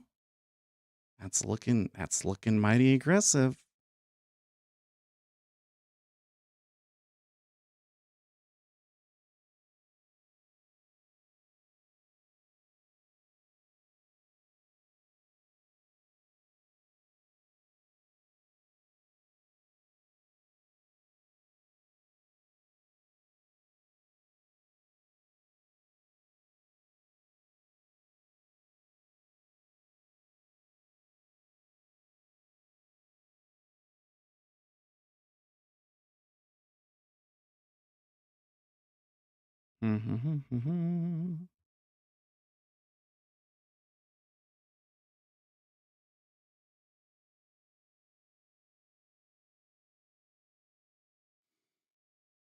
Okay. So there they did it again, trying to cling their way back up to 16, and look, the 15.5, it will like pull on them. Actually, it pulled there for a second, but they didn't actually downtick it that time.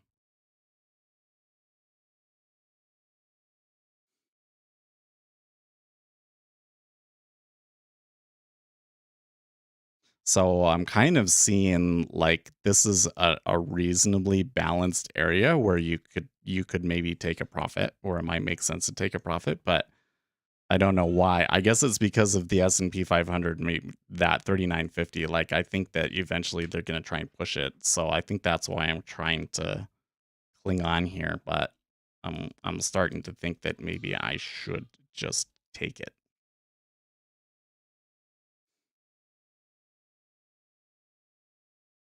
Especially now that that 16 seems to be holding a little bit more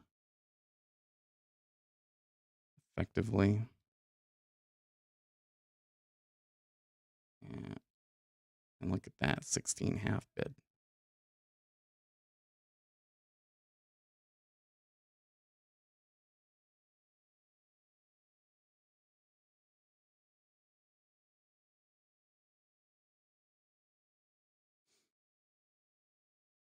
Kind of looks like part of that is the S&P 500 kind of shying away and going to the other side of their range. Oh yeah, it's coming back hard.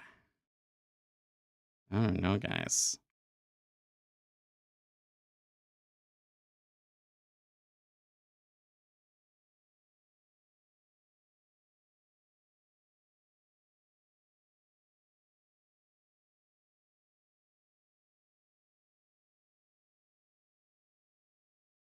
Kind of seems like the treasury has the ability to is just still sliding around, right? Because we just slid up like 4 ticks very easily.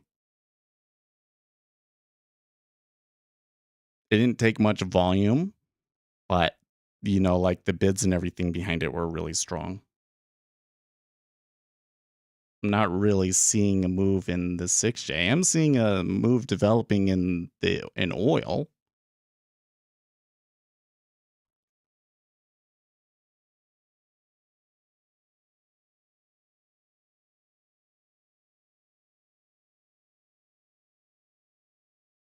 S&P 500 took a hit there, but it doesn't look conclusive yet.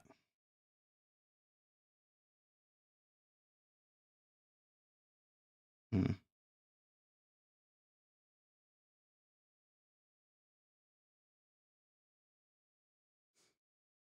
Well, there's the 5-year dragging him down again. See that?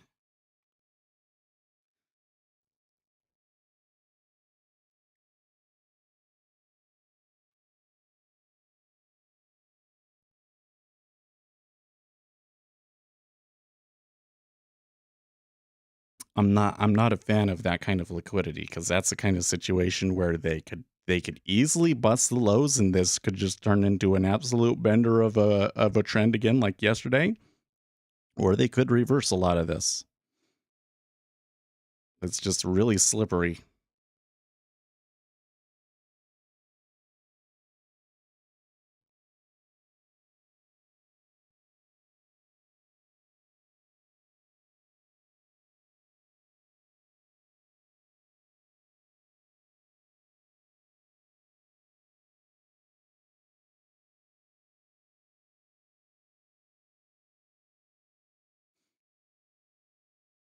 Only 155 to town tick that time.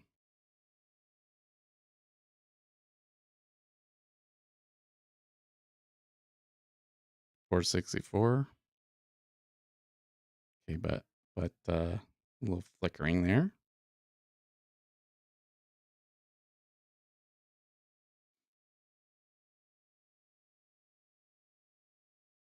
So it appears that there may still be some liquidity below 16.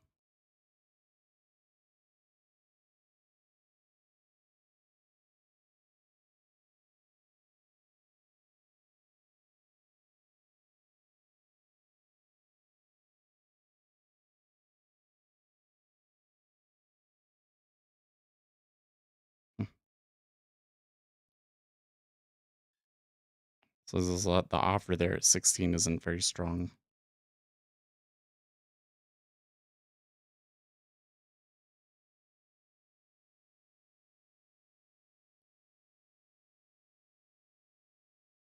I think that that's largely because the 30 years not ticking down yet.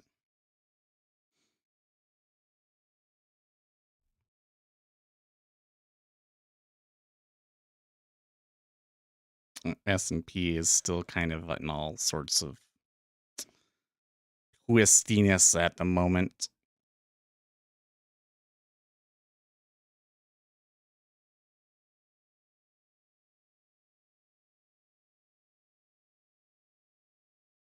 Okay, there's a better offer at 16.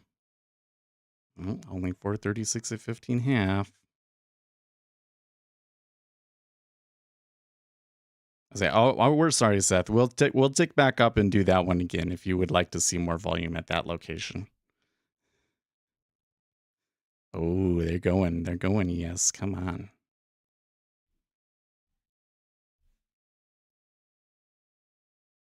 Let's go. I think 4,000 today would be just lovely. Don't you? Don't you guys? Ooh, what the fetch? Woo. Okay. So there was a 5K iceberg sitting there at 16 and a half, and he just got filled. He got filled.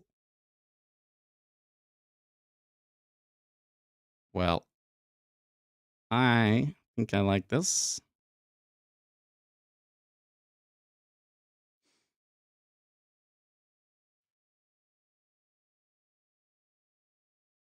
So I'm still down $4 on the day, but that's okay. I really see why I'm well, okay, I'm glad I got out where I did, but I'm really still kicking myself over that first trade because I don't think that it was a bad trade per se. I mean, well, okay, the place that I got in was bad. So for starters, I really shouldn't have hit into it with the market order. I think that in that situation that was wrong. Okay, and it wasn't just, there's this whole thing was like, okay, so you make a decision and then it turns out bad. Does that make the decision bad? Well, no. I mean, you shouldn't expect to get it perfect every single time, right? And it really has more about with, was the decision really in line with what you knew at the time, right? But I think what I knew at the time was that it's kind of slippery and that I probably shouldn't be trying to get in with a market order like that, right? So that's the first thing so I think that I gave up $5 just from making a poor entry. But then beyond that, I really should have been getting out when it was like -10 because I really didn't have that much conviction, right? Then the second one that I took where I lost 5 was not terrible. It actually gave me about as much favorable as it did adverse, but ultimately, that wasn't the greatest spot. And I was the wrong direction anyways.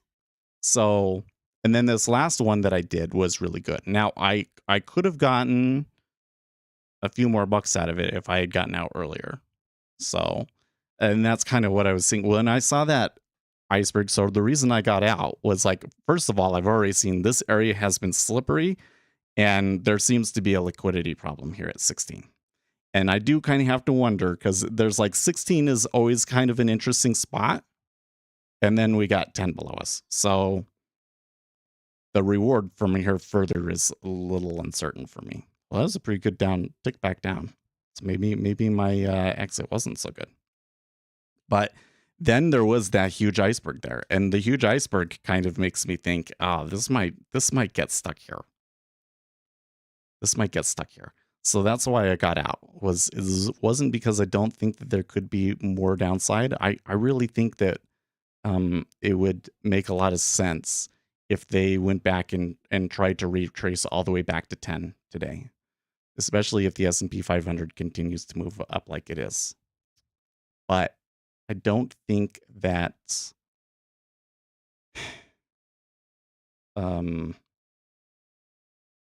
the risk reward is quite worth it at the moment.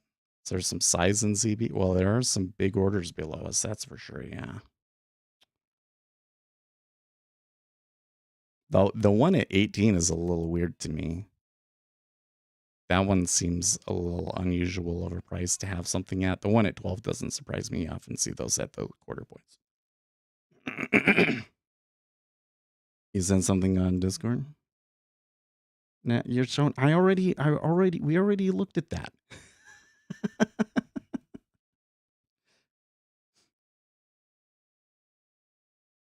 I'm sorry, D. I find that kind of stuff really funny because, listen, I read the internet way too much. Okay, like the amount of time that I spend reading the internet about finance stuff is really probably unhealthy. And I a lot of the stuff that I read, I don't really find all that informative, but it is informative to kind of know what people are kind of thinking about the markets. And so uh when you guys send me stuff like that, I've probably seen it. Like if it's not brand new, if it's not a brand new news clip, I've probably seen it. Because you're talking about somebody that literally spent like the last 5 years just searching and digging for every kind of thing like that he could possibly find, right? So yeah, I'd seen the Kramer one already. You did with so the ones from earlier I had seen too, but those articles, what was it? That bond trader, that I had seen before, but didn't really do much digging, and then um I was able to dig in and find way more information about that, and that was really cool. So that one was good. We're going to hear about him again. I can't. I don't know why I keep having a hard time remembering his name. I should really memorize his name because I think he's going to come up again. Paul? No, not Paul Rotter.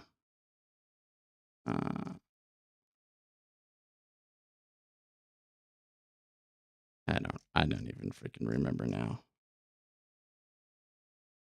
Oh man, our message log goes back way further than I realized. D1. I'm still scrolling here. I haven't found it, and that was only like 2 weeks ago.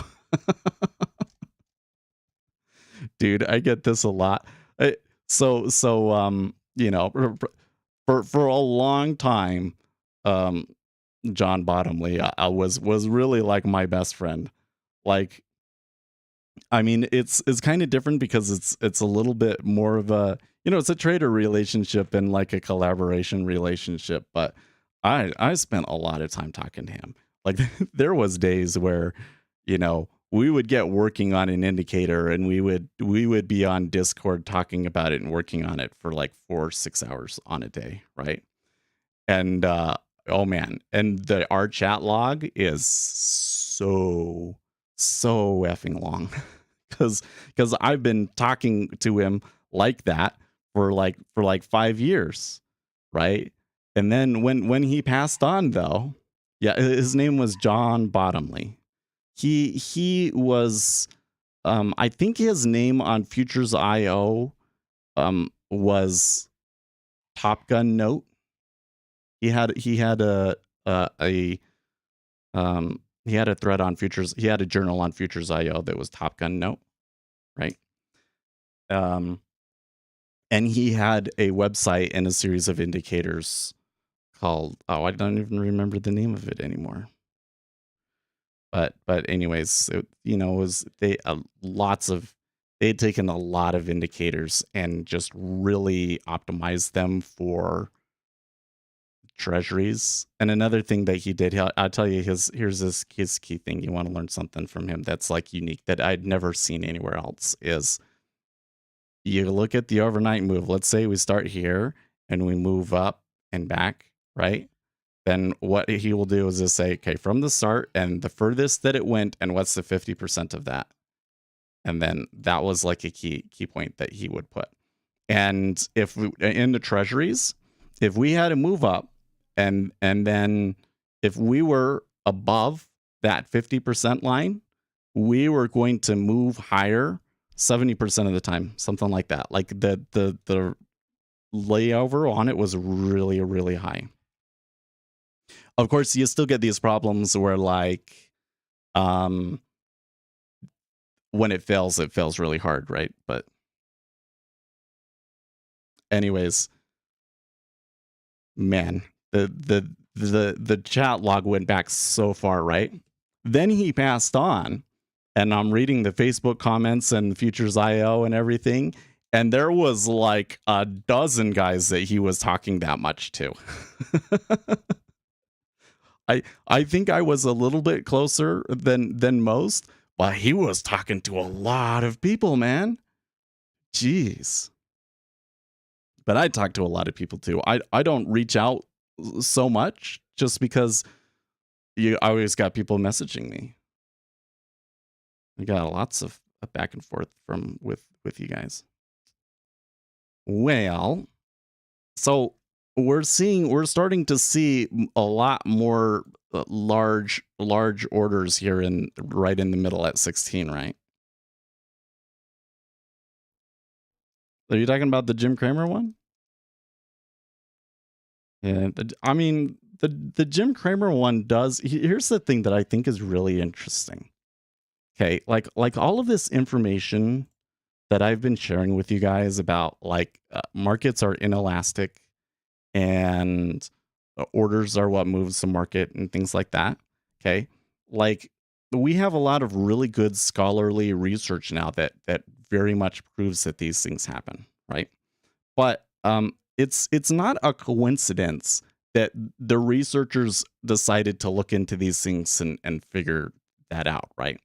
The reality is that a lot of these guys are working in the industry and work for firms or are like part-time consultants and stuff like that, and they knew that the market practitioners always knew this stuff.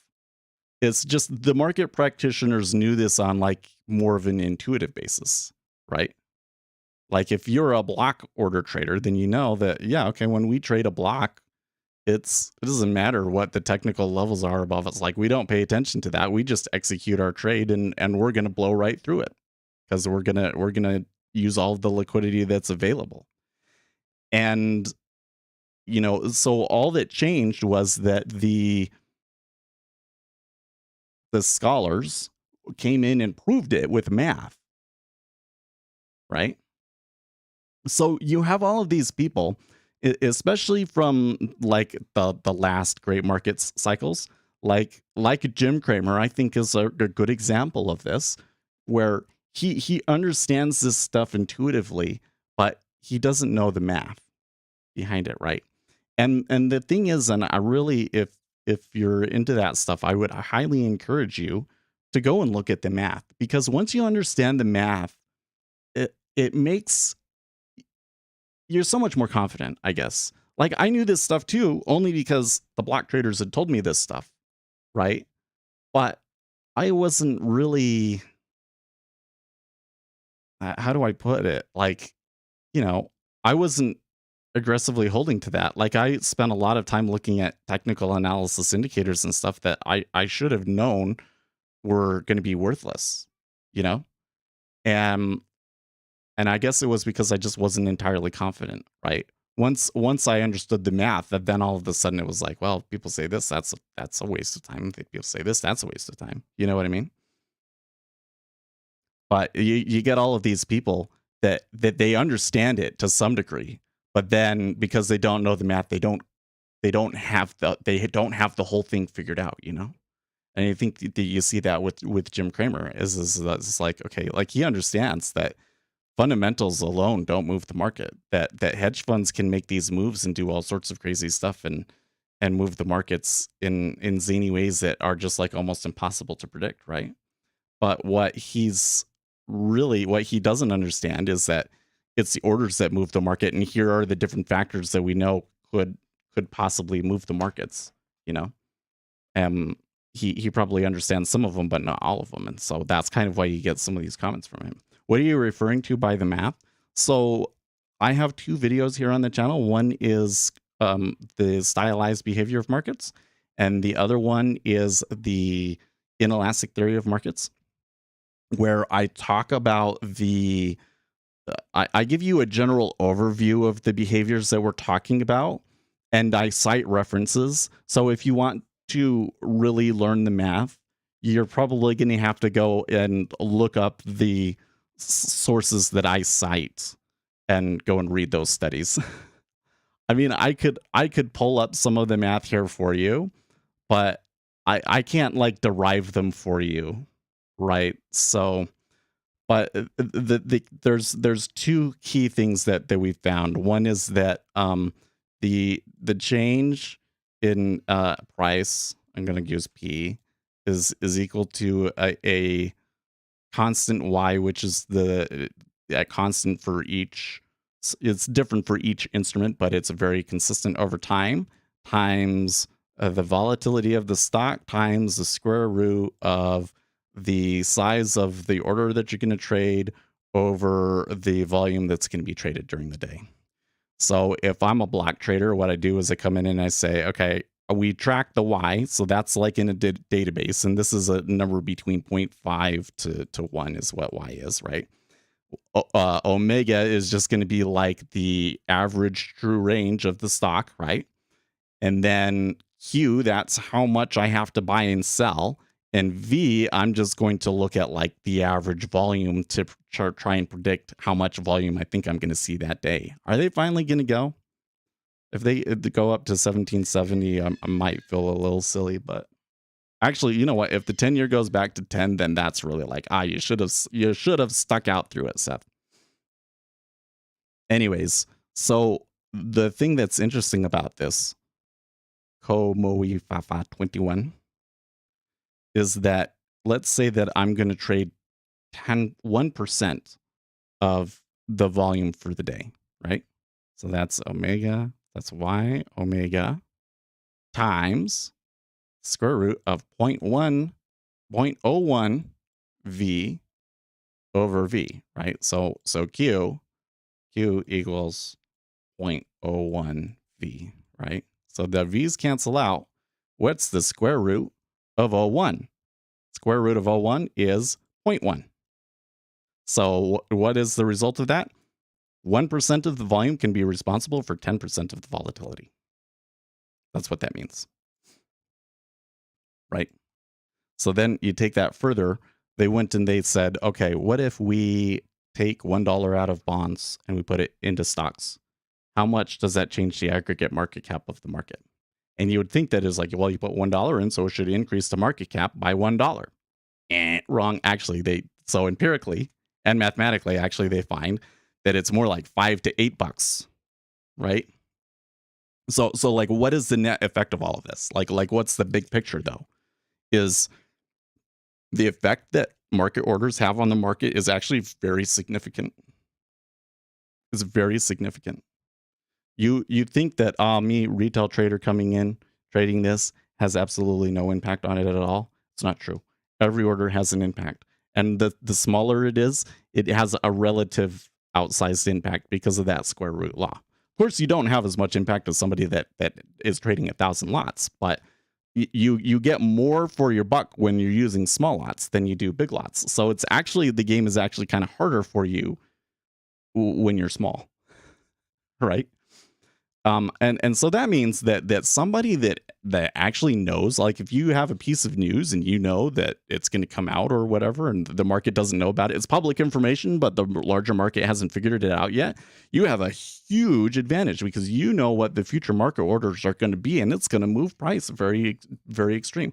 Or if, for instance, you know enough about the way that a certain hedge fund or index fund trades and how they have to rebalance and how much they're going to have to rebalance at the end of the month and how they're going to execute that and stuff, that can be a huge advantage because you know what those future orders are going to be, right? It means the market's not always going to follow the fundamentals because those things can could have absolutely nothing to do with the fundamentals whatsoever. It still moved things really far, right? So the market's not informationally efficient in the least bit.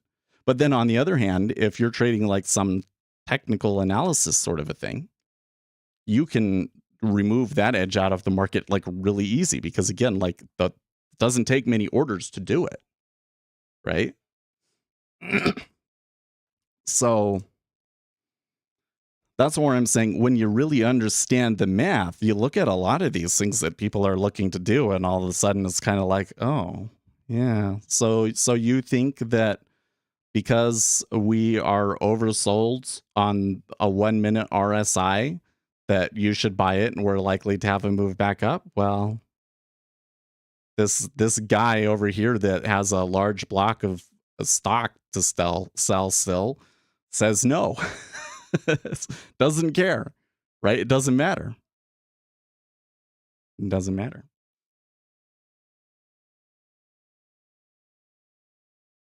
So I'm thinking here, where did I got out at 2762. So probably would have gotten 770 and been up $5 on the day. And that was kind of when we did that first move, what I was kind of looking for. That we moved up to there and they're already kind of coming back a little bit. Makes me think, well, for one thing, it kind of makes me think that maybe they're going to plummet here really quickly again. But then on the other hand, if they don't, it kind of makes me really wonder if they really have enough fuel to go lower.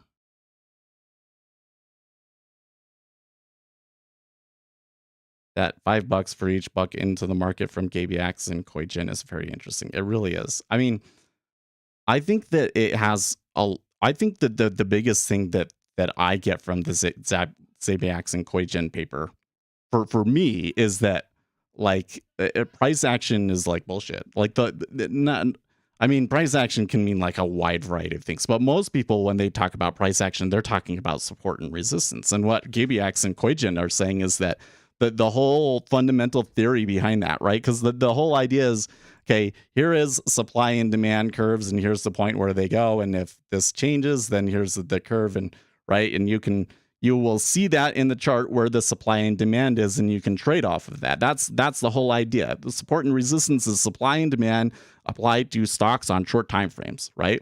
And GabyX and KoiGen, the conclusion is basically that's not the way that the markets work at all, because the whole thing about supply and demand is that supply and demand is elastic. If you move the price up, the demand is going to decline, right? So you move it up to here, but then the demand declines and the volume that you get can actually be less, right? So support and resistance is nonsense, right? That's what I take from it. But that's probably not the biggest takeaway from the study for the market as a whole. Because I think that the really society moving implication from this is that, okay, yes, Keynesian economics was generally correct in that you can put money into the market to stem a market decline, right? But the amount of money that you need to put in for that stimulus is actually way less than we probably would think it should be. And so that's where you get this kind of situation where like the amount of money that they needed to put into the economy to stabilize the economy after the pandemic was way less than they thought that they needed to put in. But then what happened beyond that was that all of the economists said, okay, like we're good. And Joe Biden wanted to put more in, right? So they really, really juiced the market, right? And when you think about it, like $1 equates to $5. Now all of a sudden, everything that we're seeing now in 2022 makes a lot of sense, I think, right? And it's also I've said this. I know Gary Norden disagreed with me on this.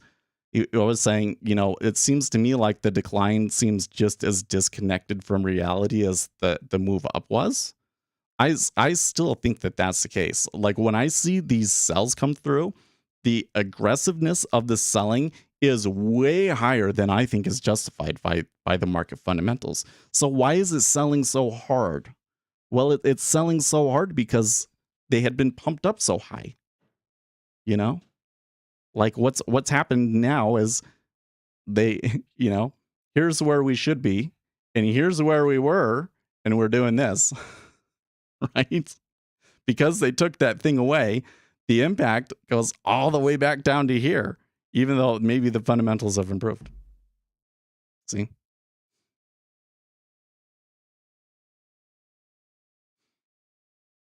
Well, I'm kind of thinking about like, should I have held out for the $10 more? I don't think it was worth it because I would have been. When did I get out of that trade? When did I get out of that trade? My mouth is feeling a little dry today too. 7:39. So that would have been I would have been in there an hour. Oh no, wait, that's when I opened it, not when I closed it. When I got 11. So I would have been in there for another 15 minutes and I would have made $10. I guess that wouldn't have been too bad.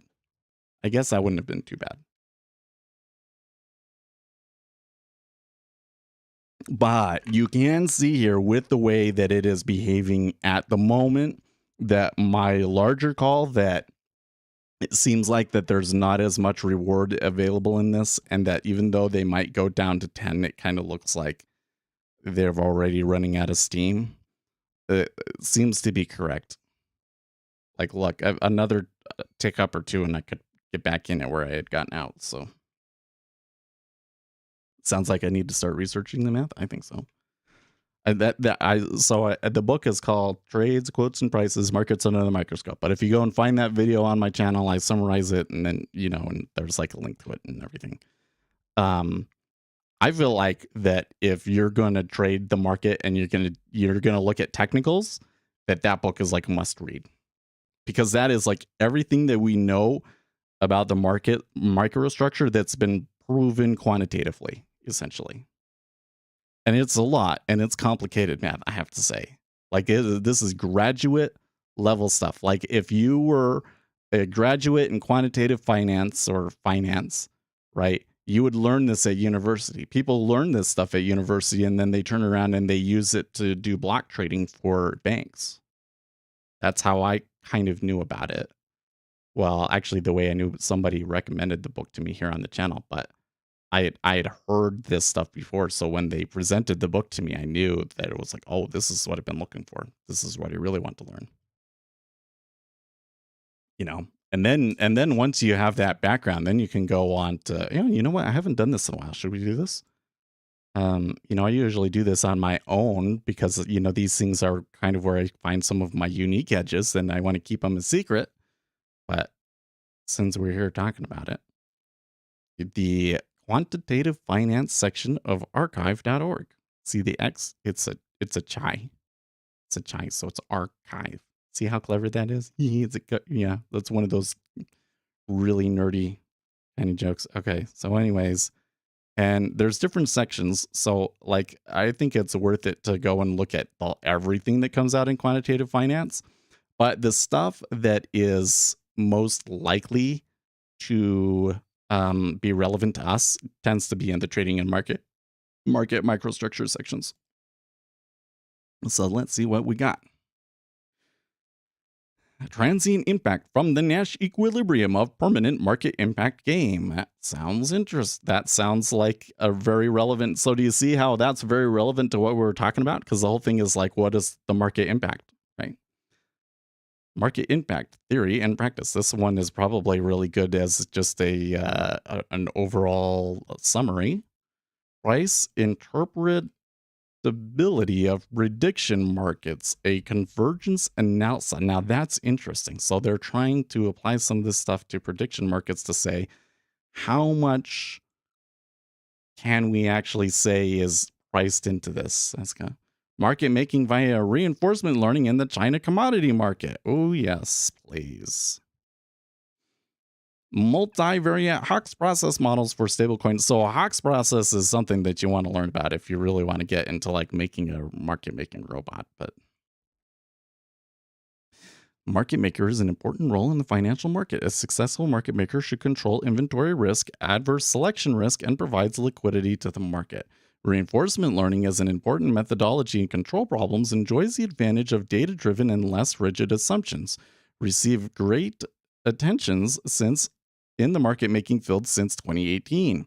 However, although China commodity market, which has the biggest trading volume on agricultural products, non-ferrous metals, and some other sections, the study of application of reinforcement learning on market making in China is still rare. In this thesis, we tried to fill the gap. We develop an automatic trading system and verify the feasibility in the market, blah, blah, blah, blah, blah, blah, blah. Let's read the PDF because what I want to see is what model were they using? What model were they using? Background and work. So there you go, market microstructure theory. So let's see what they're basing this all on.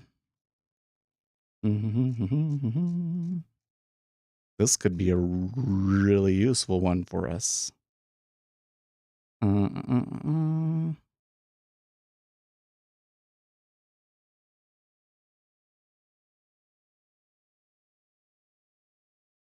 Because of transaction costs and two price setting of ask bids, some findings in high frequency world is not fully aligned with their counterparts in low frequency world. Empirical study finds markets in high frequency setting is not fully efficient, and it is possible to predict short tendency of price movement and volatility level. That is true. But what is he citing there? 14. Handbook of Modeling High Frequency Data and Finance. Oh, that is a title of a book that I want to read. I know nothing about it other than that, and that sounds like my shit. Oh, it is a book. Oh, it is a book. I am buying that book, boys. Yeah, I don't know these people. That sounds really good though. I'm so excited. You tell how excited I am. We just might found our new thing. Okay. Stochastic control. Okay. I'm not familiar with the Hamilton-Jacobi-Bellman equation. Order-driven market is purely driven by orders, and one can freely decide, submit, limit, or blah, blah, blah, blah, blah, blah.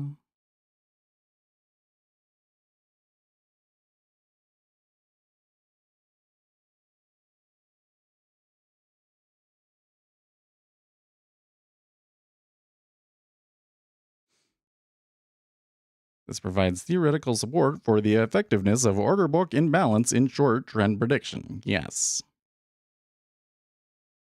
Let me read that. Different from the dealer market, order-driven market is purely driven by orders, and one can freely decide to submit limit orders or markets orders to be a maker or dealer. Makers quote limit orders and provide liquidity, while takers submit market orders and consume liquidity. We all understand this part, right? If you don't understand this stuff, you need to go and watch my videos.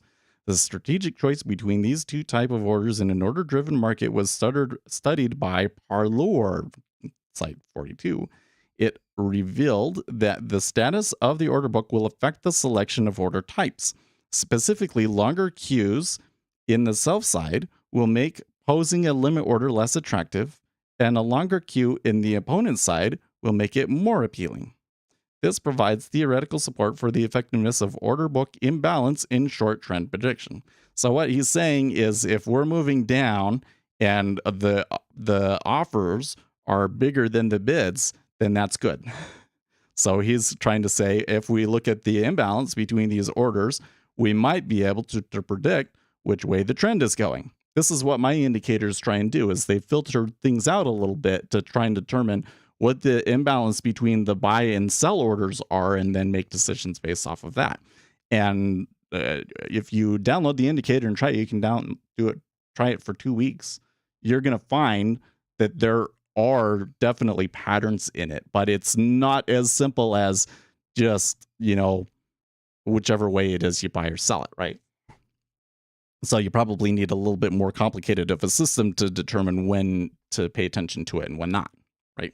Okay, so maybe this study will sort that problem out. And then they're using stochastic control, which is another. Basically, I think what they're doing is they're looking at how many orders are kind of coming in, and how many will come in on average to kind of determine whether to hold a bid or an offer, essentially. HBJB equation is a nonlinear PDE where the solution is the function. Okay. Well, it's something I would have to study, right?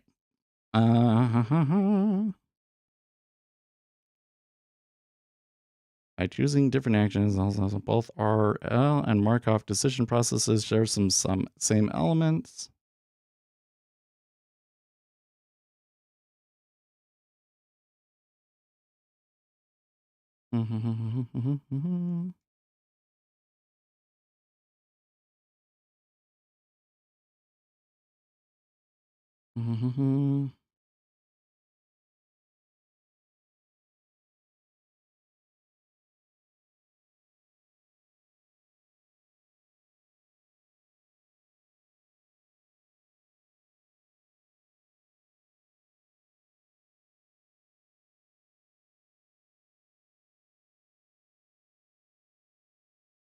Okay. So in this study, the DQN model is used to build the market making agent, the deep version of the Q learning algorithm, which is a traditional algorithm in the reinforcement learning sphere. Yes. Okay. They're using a Markov decision process. This is the shit, dude. This is what I've been saying is you want to take my indicators and then put them into a Markov decision process. This is what I'm trying to build right now. Love it. I feel so slow. It's so slow. Oh, look at that. They're coming back. They came back hard in the treasuries, didn't they? Where are we at now in the 10-year? 60? I would have given up all my profits almost. No. I got in at 40. Would have given up half of my profits. Deep Q network. This is good stuff. This study. This is I want to duplicate what they did exactly and try it on our markets. That's what I want to do. Because they are doing exactly what I'm trying to do. Exactly. Although it seems to me they're trying to do, well, I guess they're trying to do more of a market making sort of a thing. So it's going to be a little bit more high frequency, right? And I also have a couple of other points that I think will give me an advantage over this. Things that I think matter, that I found in my back testing seem to matter at least. Okay, so that's interesting. So they look at the order book and balance, the volatility, the inventory, the spread, and the delta of inventory value. Yes. Experiment and analysis.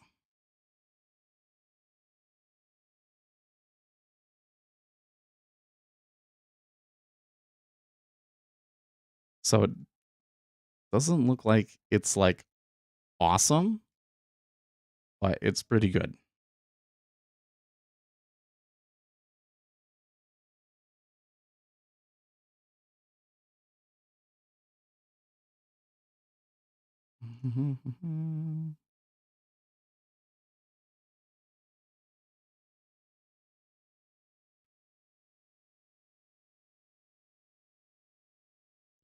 Oh, they built it in X-Trader.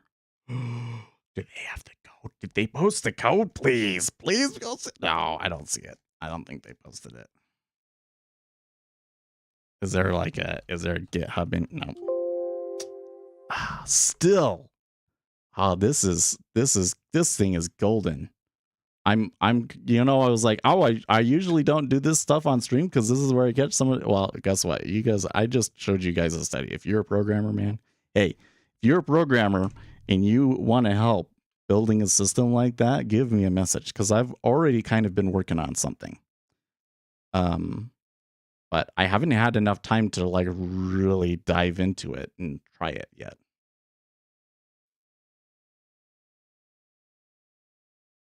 $50 SMA crossing under the 200 was what Paul Tudor Jones said caused him to short the market in 1987. Now, I think that crosses of the 50, 100, and 200 day moving average on a daily basis in the S&P 500 seems to have some value. I think that it's really hard to give a hard and fast rule about like what they're going to do when they touch those prices and everything, but they are absolutely without question levels that the market pays attention to. Here's the thing, the study that I would really like to see, okay? I would like to see a performance metric that would allow us to empirically define how significant a certain price level is. Do you get what I mean? Because you come in and you say, oh, like pivot points are really useful. Well, how do you know that? How do you know how useful a pivot point is compared to like a 50-day moving average, for instance? Right? Seems like maybe, I mean, you could backtest it, right? But then the backtest comes out, it's random. So then does it really actually have any use? Well, it may be the case that these price levels are significant to the market, but that a significant price level kind of just creates chaos and confusion rather than actually providing an edge, right? So how would you define that? How would you define that? You know, there must be a way. There must be a way, but it is way beyond me, man. As it is way beyond me. We need a PhD. We need a PhD to figure this out for us, right? How to define the usefulness of a line. Anyways, this is good. I want to download this.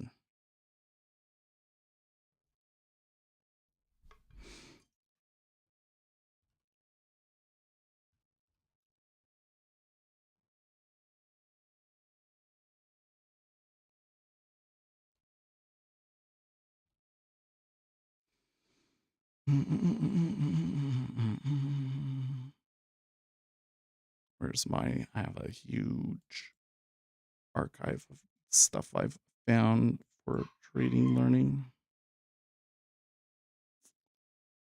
Do I not have a folder just for, oh no, I do have, no, that's not that. I have Q. Nah, I'm going to come back and I'm going to make a new folder for machine learning. I'll save that one. And guess what? That was only like one of 3 things that I clicked on. Oh yeah, and they gave us a book too. Got to read that book. I've got work to do, folks. I have too many things to do. There's too much information. Let me tell you, you could read all day, every day in the market and you'd still feel behind, I think. There's so much to learn about markets and we know so very little, us in the retail space. We propose a theory of the impact of meta orders based on coarse-grained approach, where the microscopic details of supply and demand is replaced by a single parameter, shaping the supply-demand equilibrium and the market impact process during the execution of the meta order. Our model provides a unified explanation of most of the empirical observations that have been reported and establishes a strong connection between the excess volatility puzzle and the order-driven view of markets through the square root law. So remember when I was telling you earlier why omega square root of Q over V? That's what they're talking about. You're going to find so many studies that talk about this. Why does nobody ever talk about that shit? I need to start making some TikToks about this to see what kind of messaging gets people, because there's just all of this like really valuable stuff that retail traders are clueless about. Okay, anyways, PDF, link them in PDF. I want to read like a better single transactions, market impact, aggregate transactions, market and meta orders, market impact. Okay. Equilibrium models, our contribution, blah, blah, blah, blah, blah, blah, model description. Woo.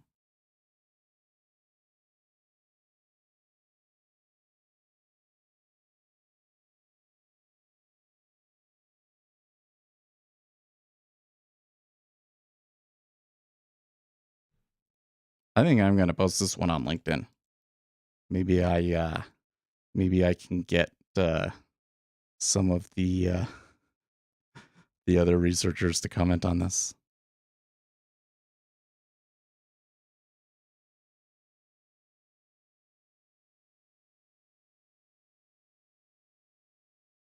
There you go. I love it. An aggregation of traders sharing the same belief can be viewed to some extent as a meta order.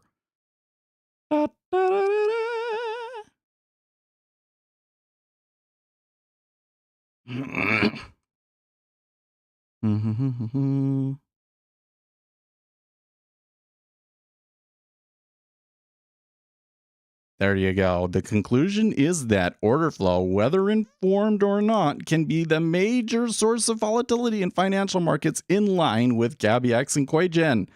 And more recently, yes, there you go. Oh, I love it.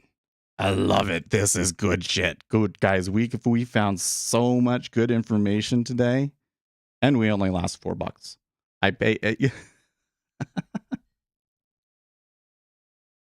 An old partner was designing a high frequency automating trading system with a hedge fund, but I wouldn't bet on them sharing. Yeah, no, I need retail traders. What I'm really looking for is clueless retail traders that happen to have worked in machine learning in the past. That's what I really need. Not clueless, but you get what I mean. Like, obviously, there are people that are already doing this in the financial world, right? We're behind. We're big time behind. But I need people that have pretty decent programming experience already, right? That want to get into real shit. You're more excited than when your son was born? No. You know what? The build up to the baby being born is bigger, but that whole 9 months, that was like all I thought about, dude. It's kind of funny because a lot of the things that I would think about, like experiences that I would expect to have with the baby and all, like I thought that those were things that you would have like when they're like a few months old. And he's 2, and we're still not to that point because he still doesn't really talk. We're having another one too, by the way. I don't like to talk about it anymore because like it's already happened, but I think it's like next week. No, is it next week? Or it's the 3rd? You guys probably won't notice. I don't know if I'll be able to stream that day or not, but yeah, it's next Friday. Basically next Friday. But you guys probably won't notice that I'm gone. I'll still be around. So.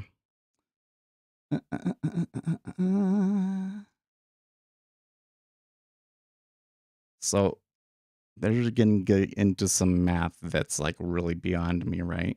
They're doing a limit here. Okay. But this is good. This is the sort of stuff. This is brand new research. Okay, but what's the conclusion? The paper presents a theory of the market impact of meta orders based on a supply and demand equilibrium, replicating most of the stylized facts that have been observed in the empirical literature. An equilibrium is reached when the ratio between the average impact and the peak impact converges to 1 over 1 plus p, shaping the temporary impact as Q of P LP, where L is a slowly varying function and Q is the meta order size. Our model reproduces the square root law, predicts non-trivial price trajectories in non-equilibrium situations, and sheds some light on the axis volatility puzzle. That furthermore, we have shown that according to empirical evidences, the random variable P likely follows a Dirac measure centered on 1/2, which I don't know what any of that shit means. The trajectory of a given meta order converges also to a square root law when the meta order size is large enough. This reinforces the idea that the market impact of meta orders is ruled by universal mechanisms.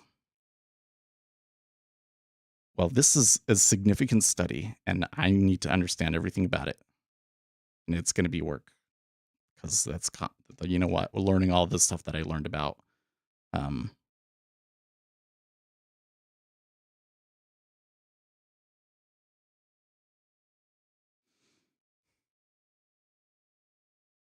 It was hard. It was hard. Reading that book was hard. Will they be around? No, I'm about to leave. What's up, Lucas?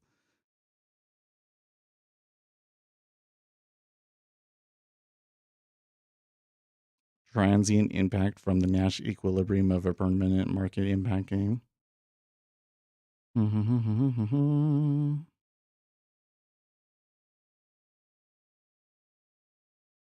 one is not as interesting to me. I mean, it's the same stuff, but we might have to come back to that one because I already got 2 off of that. All right. Yeah, you should just message me on Discord if you got another question, or we'll just talk about it tomorrow. We have time tomorrow. I got work to do, guys. I would like the S&P 500 to continue moving up a little bit further, but they did breach the overnight high. So because I don't know what to do with this MES trade, but you know, whatever. Guys, I'll see you tomorrow. Stay profitable.